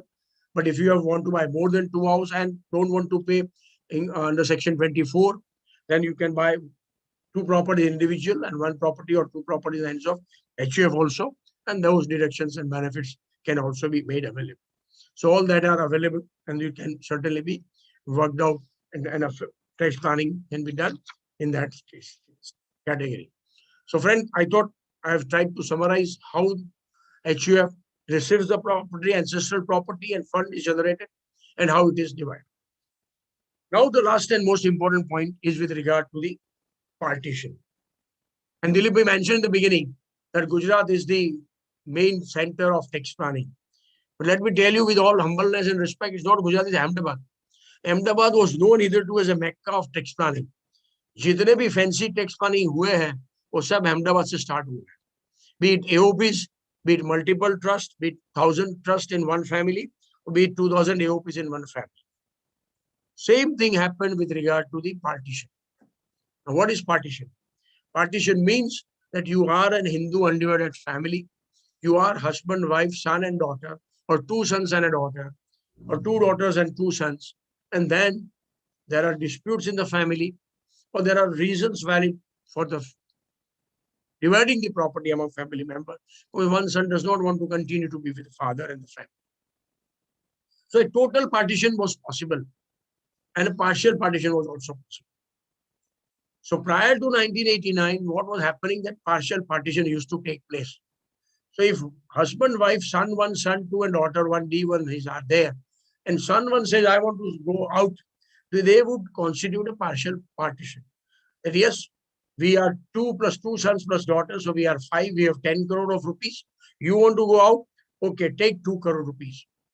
So there will be a total of the partial partition. Then after father, mother, son 1, son 2, son and daughter 1, son 1 is going out. So in on partition, we are paying him 2 crore rupees. Because doing partial partition, we are paying 10 lakh to daughter and 5 lakh to my wife also. And balance will continue to be the funds of the HUF. So larger HUF, bigger HUF will continue. The son who is separating with taking 2 crore rupees, he will receive it qua his family. So because his wife was doing kachkach and she didn't want to stay with Sasu, son and wife goes out with that son's son or that son's daughter, and that constitutes son's family, son's HUF. So partial partition like this was possible. And the son would go on. It was necessary to be recognized by Income Tax Authority under Section 179(1) of the Income Tax Act. And you have to go, file the partition deed, give the confirmation of all co-parcels that yes, we had this much of rupees, we have now partially partitioned this much, balance remains the same. So he would pass the order. What happened in Ahmedabad? People started creating some multiple partitions and creating multiple HUFs. And they said, okay, if partial partition is permissible, I will do one thing. I have 10 crore of rupees. I am partitioning 50 lakhs of rupees. Father, mother, son, one, and daughter. These four, I am giving 50 lakhs of rupees. So all of them are receiving on partition, ancestral property on partition. So this father, mother, son, one, and daughter is HUF 1. Then there was, okay, I'll partition another 50 lakh rupees to father, mother, son 2, and daughter. So this is HUF number 2. Now I'm doing third partition, father, mother, son 1 and son 2, nothing to daughter. So this is HUF number 3. I'm doing another partition, only father and son 1 and daughter, HUF like 4, HUF number 5. So like this, they were doing multiple partitions and they were called as multiple HUF. And this continued for more than 10, 15 years. So from one family of 5, there used to be 15 HUF. And I had no option but to assess them by recognizing the section 179(1) and recognize the partition and therefore a separate taxable entity. So government said, what this nonsense? एक तो already कुछ है नहीं, फिर भी हमने एक आपको taxable entity दी और उसमें से आपने ये 15-20 entity और बना दी. So they amended the law that from 1st April, I think it is 1989, partial partition will not be recognized. So even if you socially, civil law do the partial partition, a son can go out, but for income tax purpose, it will continue to be assessed as a joint family. So partial partition is now no more possible. If you want to do partition, it has to be a total partition. And when you do total partition? Only when the family is unable to remain joint, unable to remain undivided. They want to divide assets for various social reasons, family reasons. There are quarrels, there are disputes, and they want to do away with that. So at that time, whatever is divided as a partition deed, 2 sons, 2 daughters, 2 another son, they all will receive in the HUF. Daughter, of course, she will be receiving her individual capacity, which will be her Stridhan. And son 1, son 2, and father, whatever he receives, they will be received for their HUF. Mother is paid something, mother again will be received as her Stridhan. So total partition is possible by which HUF will cease to exist. There is a total partition, no more HUF of Mr. X, and therefore that will cease. But along with that, 3 more HUF can come into play. That is father and son of the whatever they receive, father and mother. Then son 1 HUF, son 2 HUF. And why I say so? Because father and mother who take their share separately, they may subsequently have son 3, or they may adopt another son, or they may not. But that's the possibilities, and therefore that HUF will also be there. If he receives an individual capacity, he can say, no, I don't receive in the joint family property. I received individually. That's a different situation. But on partition, whatever is received is qua ancestral property division, and therefore it is in the status of HUF capacity. So we have finished partial partition, total partition, and then the entire concept of Hindu-owned family has been dealt with, including how to augment the fund, how to generate the income, taxability, partnership firm, all other aspects. So let me now go to the next chapter.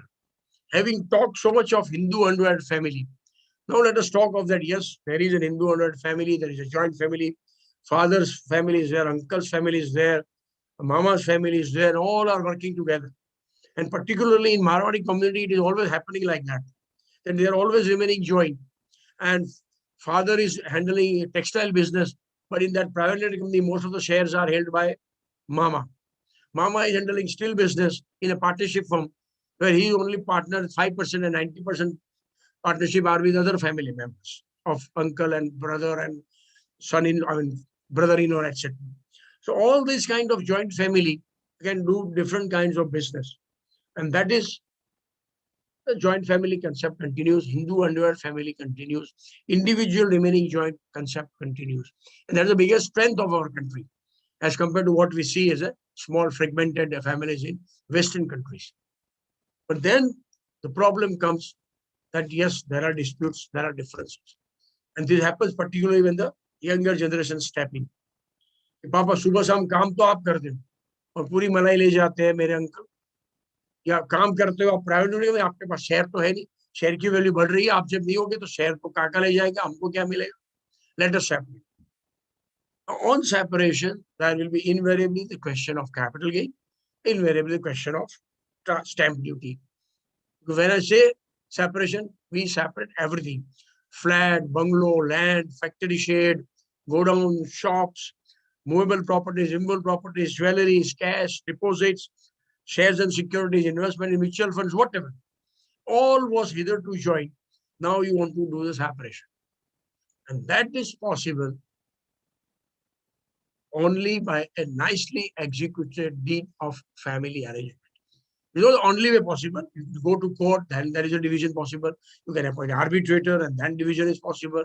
Or you sell the properties, you transfer the property, you pay the capital gain, you pay the stamp duty, and division is possible. But this topic, which I'm doing in nutshell, is the concept of family arrangement. And it is very important because in the Indian scenario, several unrelated businesses are housed in a single vehicle, but are distinctively managed and controlled by different family members, with no interference from one other family member. जैसे मैंने आपको initial बताया. In order to settle such existing disputes or to avoid any potential future disputes or litigation among the family members, such families can arrive at a family arrangement by way of mutually agreed arrangement deed. So what is the purpose of family arrangement? Major two most important purposes. The ownership of business is sought to be aligned with the family members who manage and control such respective businesses. And the umbilical cord between shareholding of the passive family members, the family holding vehicle is sought to be broken by way of settlement in cash or to various other properties movable to among various passive and active family members.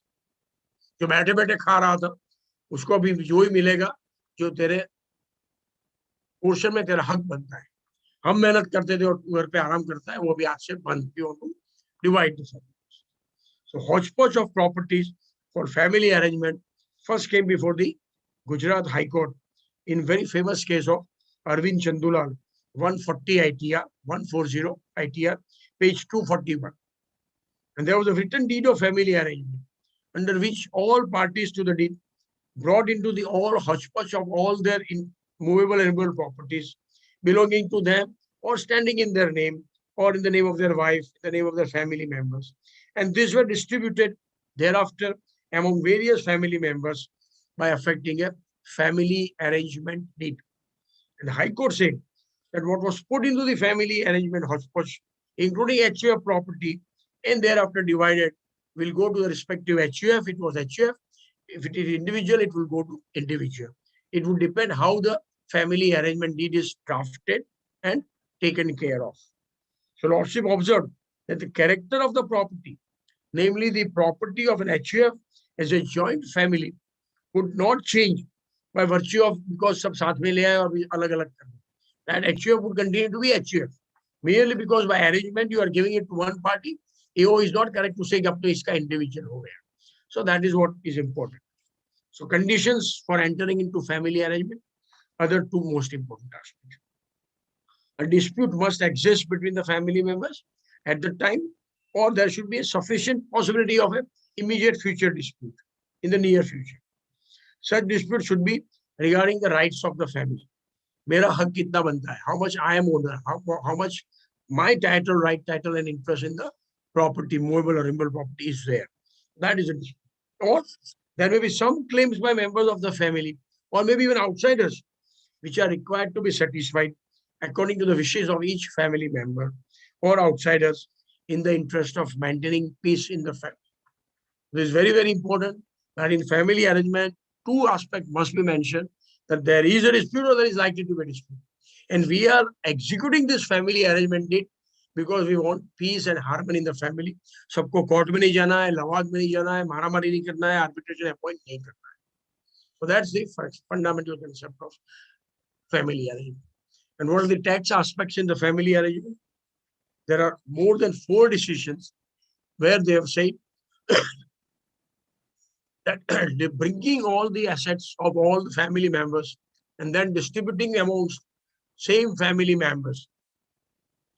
It is not a transfer.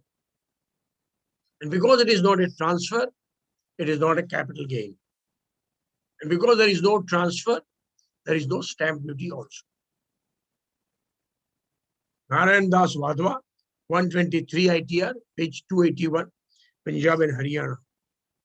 S.R. Kalani, CIT, 177 ITR, Madhya Pradesh.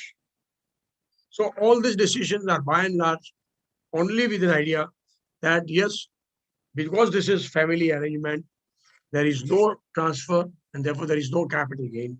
And other decisions are with regard to SK Sattar, that is 6 SCC, page 373. And another is 245 ITR, page 494, Madras. So this is what the main concept of family arrangement. I thought I should discuss with on principle. When it comes to reality or practical, it would depend that yes, how many members are there, what are the properties, what is immovable property, what is movable property. Abhi, because of the amendment in gift tax and amendment in section 56, बहुत simple हो गया है. जहाँ तक relative के definition में आते हैं, वो पूरा जो tree है family का relative के definition में, you can give it by way of declaration of gift. So majority of the shares and movable properties can be done by way of gift. And when it comes to immovable properties, it could be done by the family arrangement. Or let it everything be under family arrangement. And the recital and the documentation is to be so nicely drafted that it would not invite any breadth of section 56(2) or even the transfer. I would advise to my learned friends, so far as we are concerned, if no immovable properties are involved, such family arrangement should be executed or by and large drafted by the chartered accountants themselves. But if it comes to immovable properties and complicated elements, then always better to get it settled and finally crafted by solicitor, so that there are no aspects left with regard to the non-levy of the stamp duty. I'm not aware of what is the attitude and approach of the registrar of stamp at Mumbai or in Maharashtra, but in Gujarat, they have been accepting so far and there are no disputes. So that's a very positive point, and we can deal with such family arrangements. This kind of need and requirement will be very less. So there will be very few now joint families where they would be having hundreds and thousands of various kinds of properties and so many family members. But if there is not big and not so much of the property, as I told you, you can take the recourse of section 56 to planning, and by gift to relatives, it can be shared. If it is not possible, then you can invariably go to this aspect of execution of the deed of family arrangement. But you have to show that yes, there is a dispute. You appoint some arbitration or a middleman to say he tried to resolve the dispute, it could not be resolved. And now, therefore, instead of going to the court by this middleman intervention, we are arranging this family arrangement deed, and properties are divided by mits and bound, and specific movable and immovable properties all are shared. So that's with regard to the family arrangement. And then let me deal with the last aspect, tax planning by way of a will. This is most important, friends. Let me tell to all my dear chartered accountants that drafting of the will and preparation of the will is extremely important, extremely valuable, and something, if any smallest of a small error is committed, it cannot be changed. And why I say so? Because if you draft a partnership deed, if you draft LLP, if you draft all other kinds of agreements and documents, if there are mistakes, it can always be altered by amendment, by revised draft, by new deed. But if you have made a will and the person dies, there cannot be any change or alteration or correction possible even on a patently blunt mistake. So drafting of a will, execution of a will, and consultation and advice on the entire document of will is a great, important, valuable aspect in a chartered accountant's practice. Be very clear that let this work, this assignment, not be taken over by solicitors and lawyers, and let it be done by chartered accountants. We are equally competent, if not more, to draft nice, appropriate, perfect will, flawless, mistakeless, interpretation-wise, no need necessary. That's damn will important. The second question, when should be one advised to make a will? And by invariable advice has been consistently for all these years, moment a person reaches at the age of 60 or 65 plus, you must advise your client, or in case of you individually, you must execute the will. Notwithstanding the fact that you only one son, notwithstanding the fact that you only one daughter, notwithstanding the fact that you only one wife, in spite of that, you must execute the will and see you give what is required to be given to your second generation, legatees, your ancestors, your next generation, what they should get after your death or what you want them to receive after your death. Plan it nicely in the will. So I advise all your clients that do that. And why I say 60, 65? Because average Indian age is of 68. And it's with heavy heart I'm sharing that in this COVID regime, I lost 5 of my dear chartered accountant friends of my age because of the corona illness. In the age of between 68 and 70, there are no more. They are never in their wildest dream thought that corona will swipe them away. But it had happened. Let me tell you in all, again, humbleness, but with sorrow, none of them had made a will. I was in touch with all of them. None of them had executed a will. Therefore, it is very important, friends. Corona will go, as Honorable President mentioned, that yes, after the corona is eradicated, the physical meeting will start, physical lecture meetings and study cycle will start, physical council meeting and subcommittee meetings will start. But it is important, you never know. And as they said, the great two uncertainties, one of the greatest uncertainties is death. You never know when it comes and knocks your door. Therefore, advise your clients and you also, senior chartered accountants, moment you cross 65, you must execute the will. That's first telling. Now, second, how to draft a will and what should be the basic primary requirements of the will. So first and foremost, you must have complete details of all the assets of your client when you are drafting the will. Ask him to give you a list duly signed in his handwriting or typewriter that these are the movable properties, these are the immovable properties, and these are all things that he has, both in capacity of individual and in capacity of HUF, if he has so.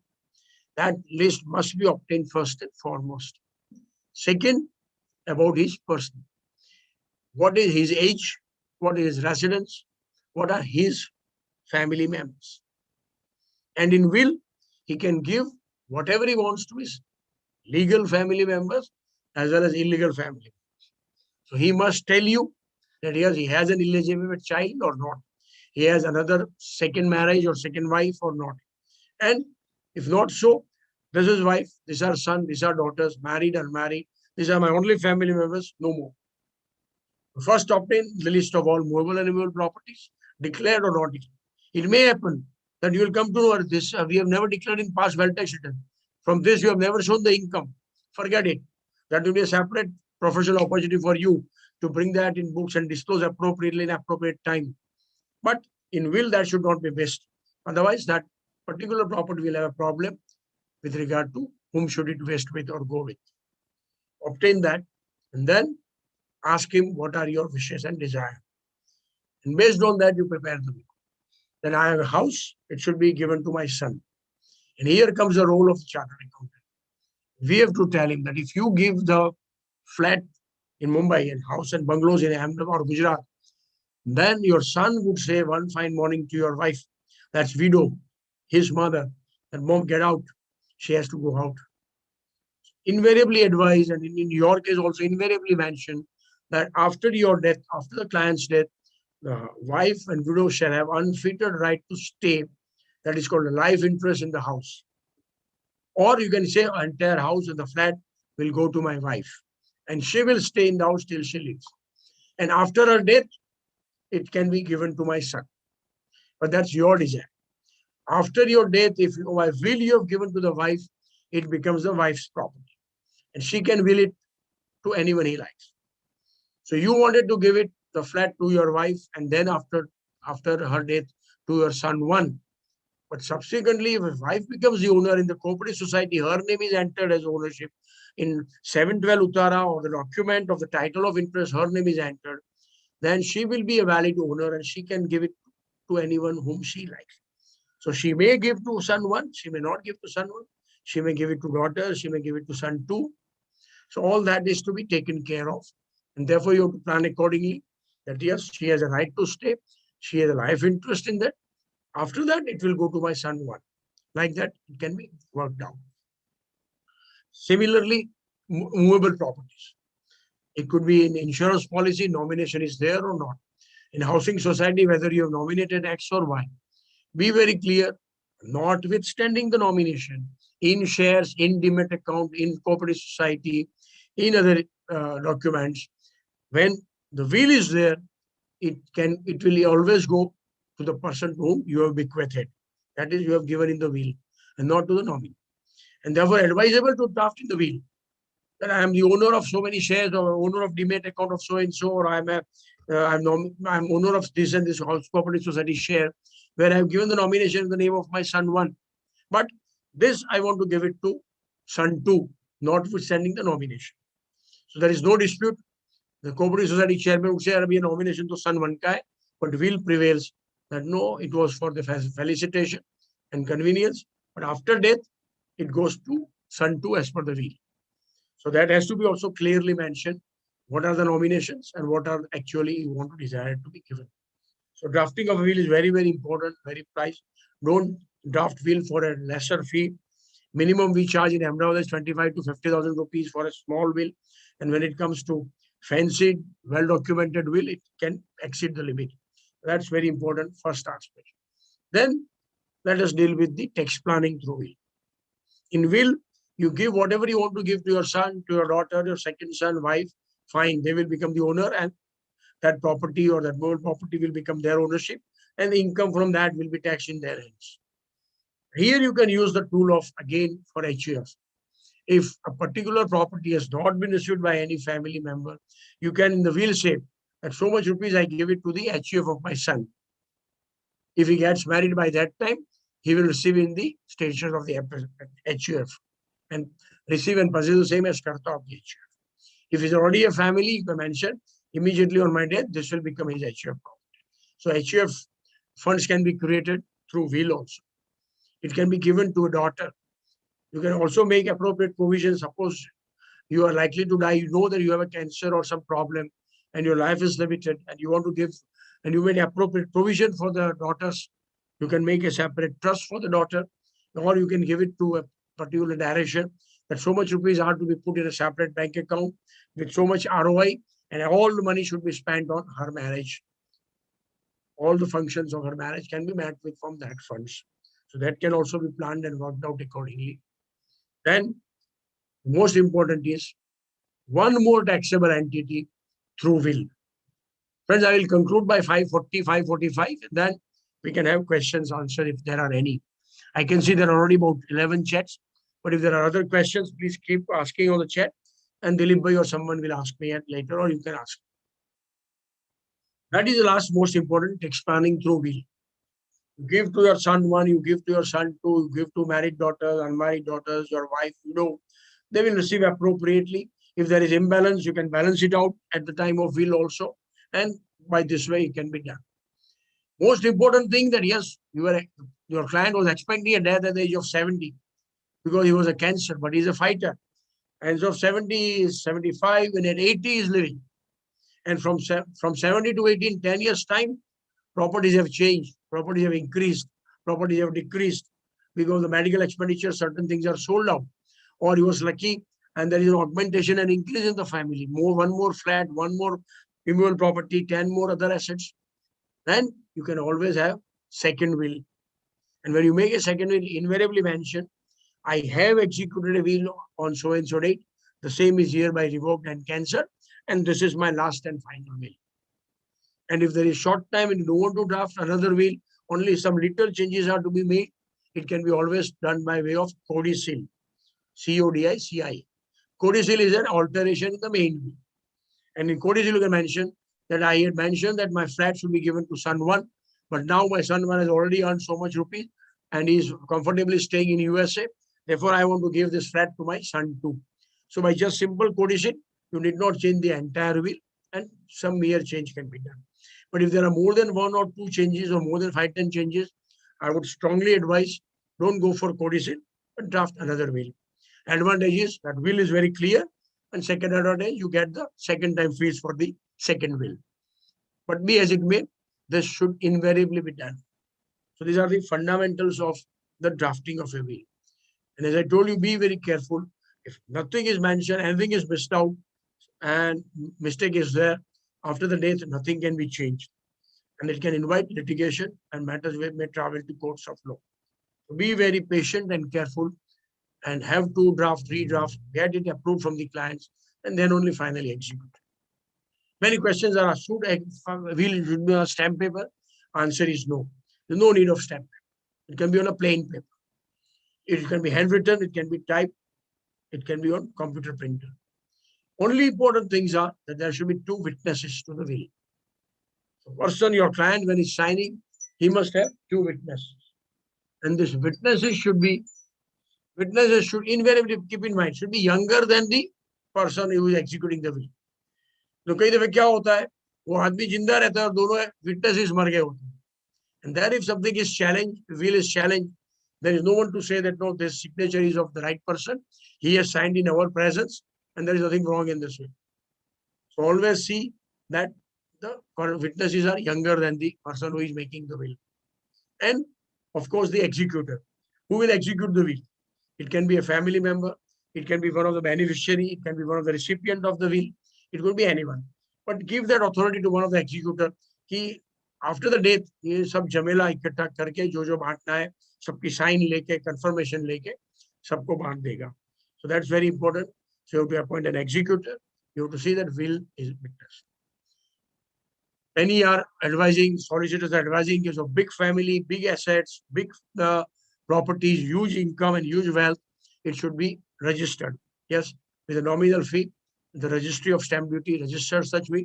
So if there is a registered will, it has more authority with regard to the correctness of the genuineness of the signature, both of the person who is executing the will and the witnesses. So in such case, you can get the will registered also. But no need of any stamp paper, be very clear on that. That is a common will. In tax planning, as I said, if there is no HUF, create an give funds to the HUF so that HUF file is created. And then under section 160, 161 of the Income Tax Act, you can have one more trust, discretionary trust in the will. And you should understand and appreciate, Churchgate people, I do not tell, there are specific trusts where every year the income is specific to a particular member, 20% of this, 30% of this, 50% of this. So that income will be added in the hands of those respective beneficiaries. And therefore their income will be increased to that extent. They may go on the higher slab. That is specific trust. A discretion trust is where the trustees are given the discretion. That of the income every year, they have a discretion to give it to one of the beneficiaries, to 2 or more beneficiaries, to all beneficiaries, or to none of them, and accumulate the income. So that's called a discretionary trust. Under section 161, if there is such a discretionary trust, it is always taxed at a maximum marginal rate.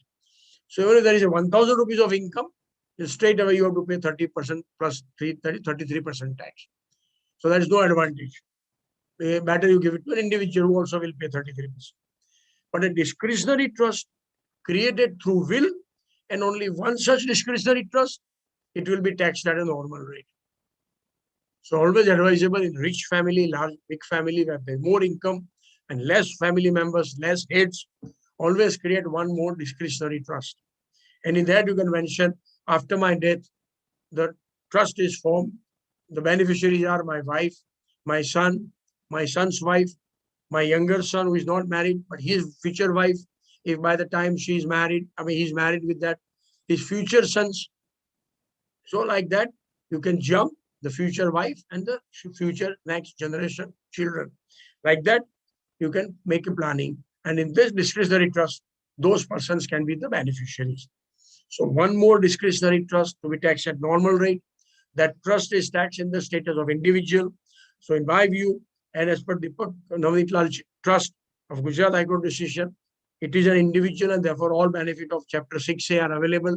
So deductions of Section 80 can also be claimed in the discretionary trust. So it is always advisable to make such a discretionary trust. But as I told you, drafting is an art. What are the objects of the trust? Who shall be the beneficiary? Who will be the trustees? Up to what time and what period the trust can continue? When the trust will be dissolved? On dissolution, what trustees will distribute to whom? Everything has to be maintained. A will with a discretionary trust normally is of more than 30, 40 pages. A normal will can be of just 5, 10 pages. So you have to be very clear on that. And if a discretionary trust is created by will, if it will come into existence, of course, after the death of the person, it will have a separate taxable entity and one more income tax file. And by this way, you can do the tax planning of having one more entity in your client's group or maybe in your own family, as the case may be. So friend, as I told you, this is very important. Don't give it up and don't leave this documentation of drafting will to a lawyer or solicitor. As a chartered accountant, we are the best person to advise our client to draft the will, and we are the best draftsman.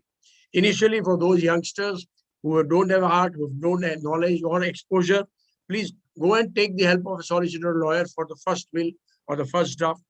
For that matter, I can share with you when I started practice in 77, one of the biggest textile mill owner magnate was so happy meeting me for the first time that he advised me to make his will. Of course, I met him through my father, and he advised me to make his will. And I was in Mumbai for 2 days after I started practice somewhere in 79 with Manila Lambal Alkhair. And I stayed in Mumbai for 2 days and drafted the entire will, and then we made it final here. So that's how I learned the art of drafting the will. So nothing wrong to get the first initial training or exposure or advice from the lawyer or solicitor, but thereafter it must be done by chartered accountant, and that's the right way to increase the practice. So friends, I have dealt with the concept of HUF, concept of family arrangement, and concept of tax planning through will, drafting of the will, and creation of a discretionary trust. If you don't want to create discretionary trust, you can create specific trust also. It would depend on the demand and need of the client, but that can be done by will. So I would conclude here. I would be very happy to answer the questions, if any, and let it be some dialogue also between the participants and me, and of course with the organizer Dilip Bhai and others who are there. It's indeed a pleasure always sharing my personal views on HUF. I can only humbly say my father was partner in Sri Choksi & Company, Mr. H.M. Talati, who was a council member for 9 years, from 67 to 77 to 73, and 73 to 76, was known as a Palkhiwala of Gujarat. So he had mastered HUF and he had mastered the art of tax planning. So some genes have also be there in this presentation. But you should learn the art of this tax planning and see that, yes, how more benefit can be given to our clients. Let me end again saying that, yes, the ways and means are still available for tax planning. And let us put our brain and efforts only for legitimate, systematic, official tax planning, not what 10 or 12 chartered accountants have done in GST. They have all been arrested. They are behind the bars. Institute will also take disciplinary actions and they'll lose their COP. I don't know for how many years, but never indulge on somebody is doing it. Advise him never to do that. We are a proud professional chartered accountants. We must respect our noble profession and we should never indulge and see that others are also not indulge in that. So with this, Mr. Dilip Bhai, yes, you can ask the members to invite the queries, if any. Sunil Bhai, thank you very much for your nice presentation. Really, even I have learned a lot after listening to you, sir. Thank you very much. And for your information, 85, record number of 85 members have attended today's seminar. Really, all credit goes to you, sir. Thank you. Yes. May I request Manish to ask the question put up by the audience? Thank you, Dilip Bhai. Sir, Sunil Talati sir, first of all, I am welcoming you on behalf of Circle City Circle. Really, today's seminar is very eye-opener and learning to all of us. It is really a great session, and we are privileged that I think we are privileged that we come across and getting your knowledge, and this will certainly benefit all the members present in the seminar. And uh, with this, there are a few questions. Question one is, can a PAN of Karta of HUF in a company's record will be accepted in HUF assessment, particularly in case of dividend income from shares from current year where dividend is now taxable in the hands of recipient. Before this, all these years, income was shown as HUF's income in tax records. If yes, how TDS be claimed in HUF? If not, what is the way out? Yeah. See, let me tell you that yes, there is an HUF. HUF got funds and they can invest in the shares. When you apply in the share, company will never acknowledge and treat it as an HUF. No need, let them know.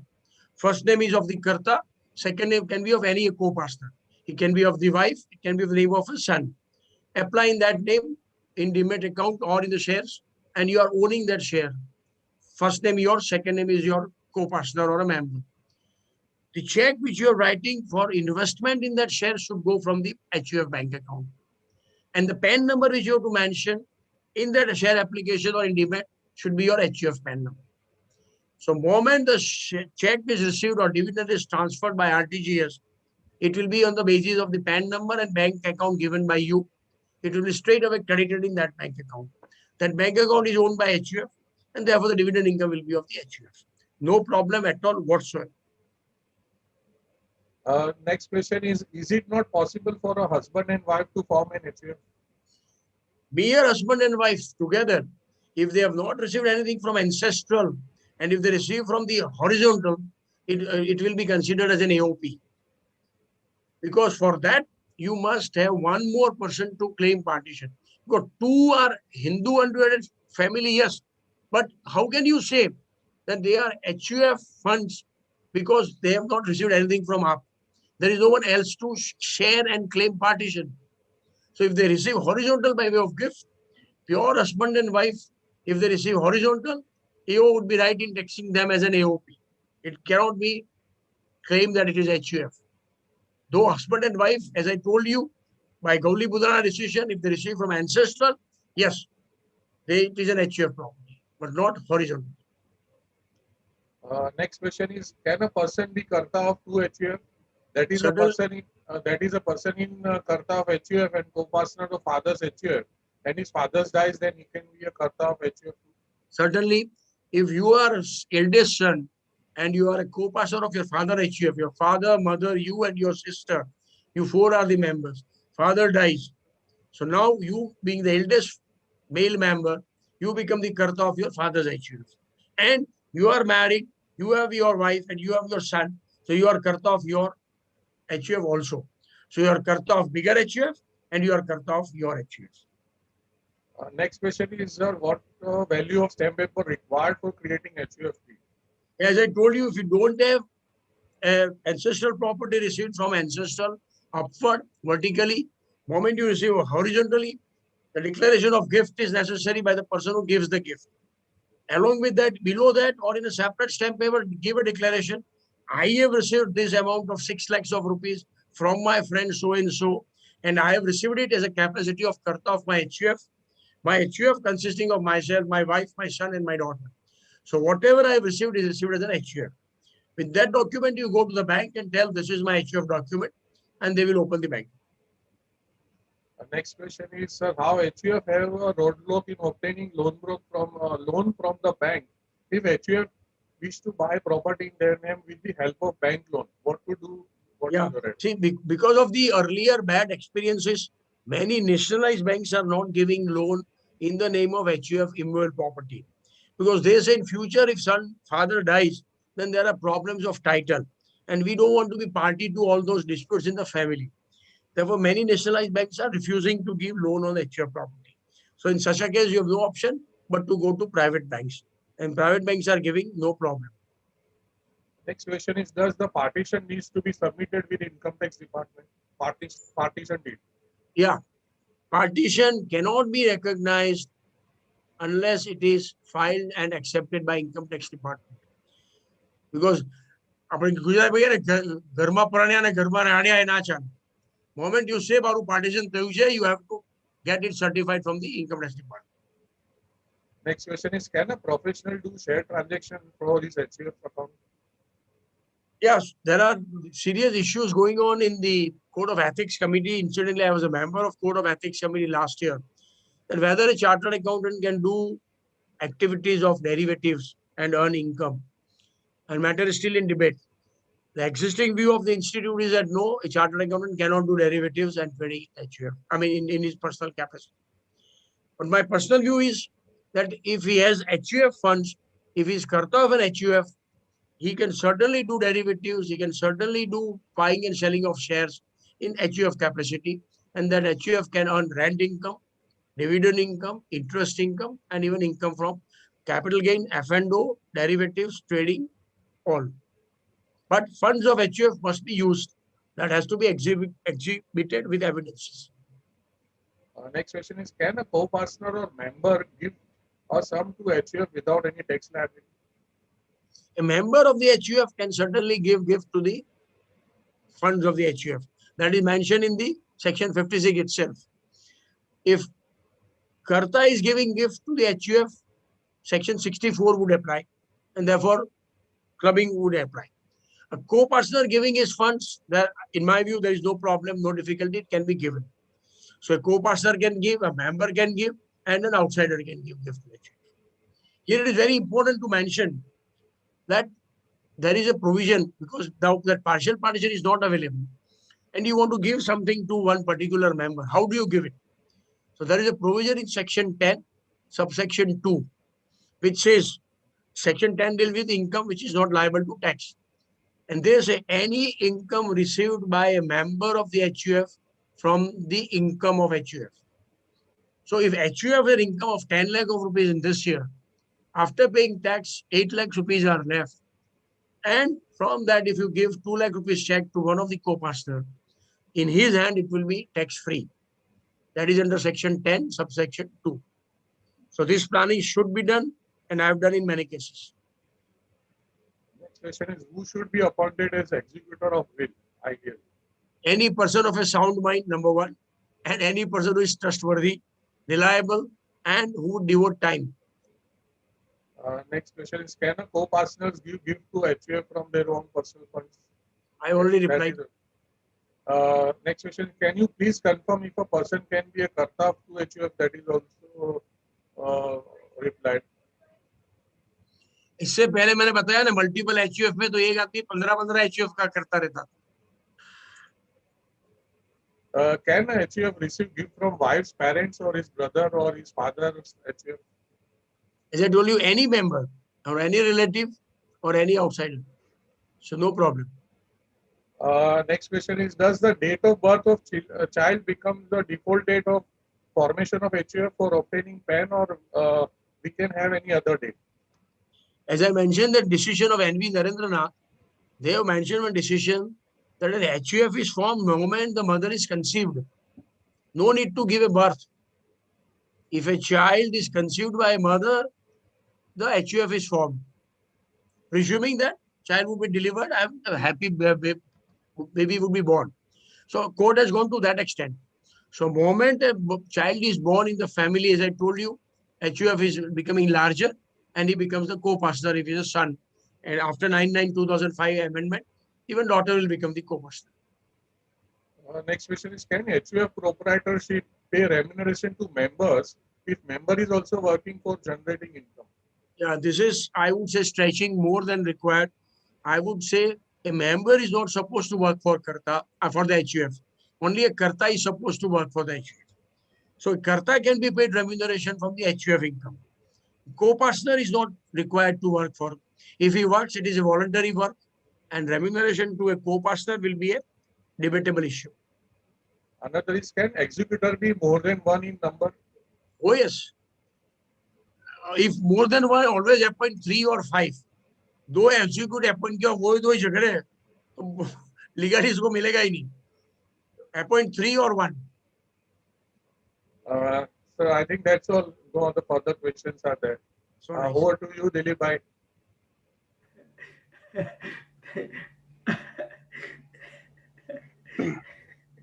Sunil bhai, thank you very much. Really enjoying it. Thank you. May I request Jigar to propose a well-deserved hearty vote of thanks? Yeah. Sir, before I propose heart of I have one question. We cannot type the questions here. Go ahead. Yeah. If HUF is formed when the marriage was done, and afterwards a child is born, then the HUF will be recognized, or? No, that's what I'm saying. Presuming that there is a husband who is a son of the father's HUF. He gets married. So husband and wife is an HUF. Husband and wife is an HUF. Now question is what funds he has. Merely by getting, he doesn't get anything. So he must get it from upwards. He can't get it from upward because partial partition is prohibited. So he has to wait till a son is born. If husband and wife too gets a gift from outside and horizontal, then as I told you, it will be an AOP. If now husband, wife and son or husband, wife and daughter is there and father says, no, I will not give you anything now, he can have his HUF from outside. Thank you, sir. Yeah, Jigar. Yeah.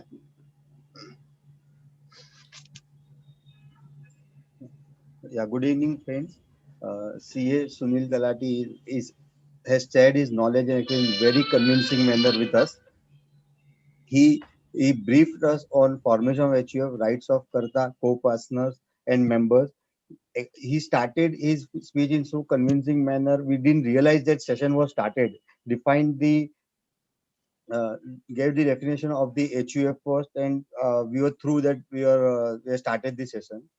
And near to an International Women's Day, he has made an happy informing that they can enjoy rights as a father's HUF and co-partner and also husband HUF as a member. He also shares various case laws and amendments related to HUF, including landmark judgments.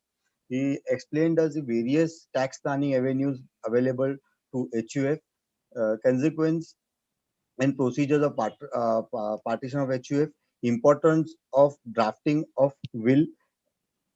He also explained us the what should there in will, what should not. He's explained us the avenues of the bills also. So, dear Sunil ji, it was really very interesting session, and we really have learned a lot. Thank you. With this, I heartily give a vote of thanks to Sunil bhai with a big applause. Thank you so much. It was a pleasure talking to all of you. Thank you. Yes, sir. Thank you very much, Sunil bhai. Thank you very much. God bless you. Thank you, sir. God bless you, sir. Thank you.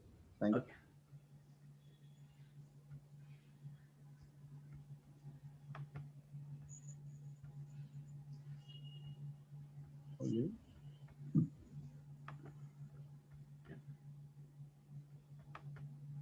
Okay. Okay.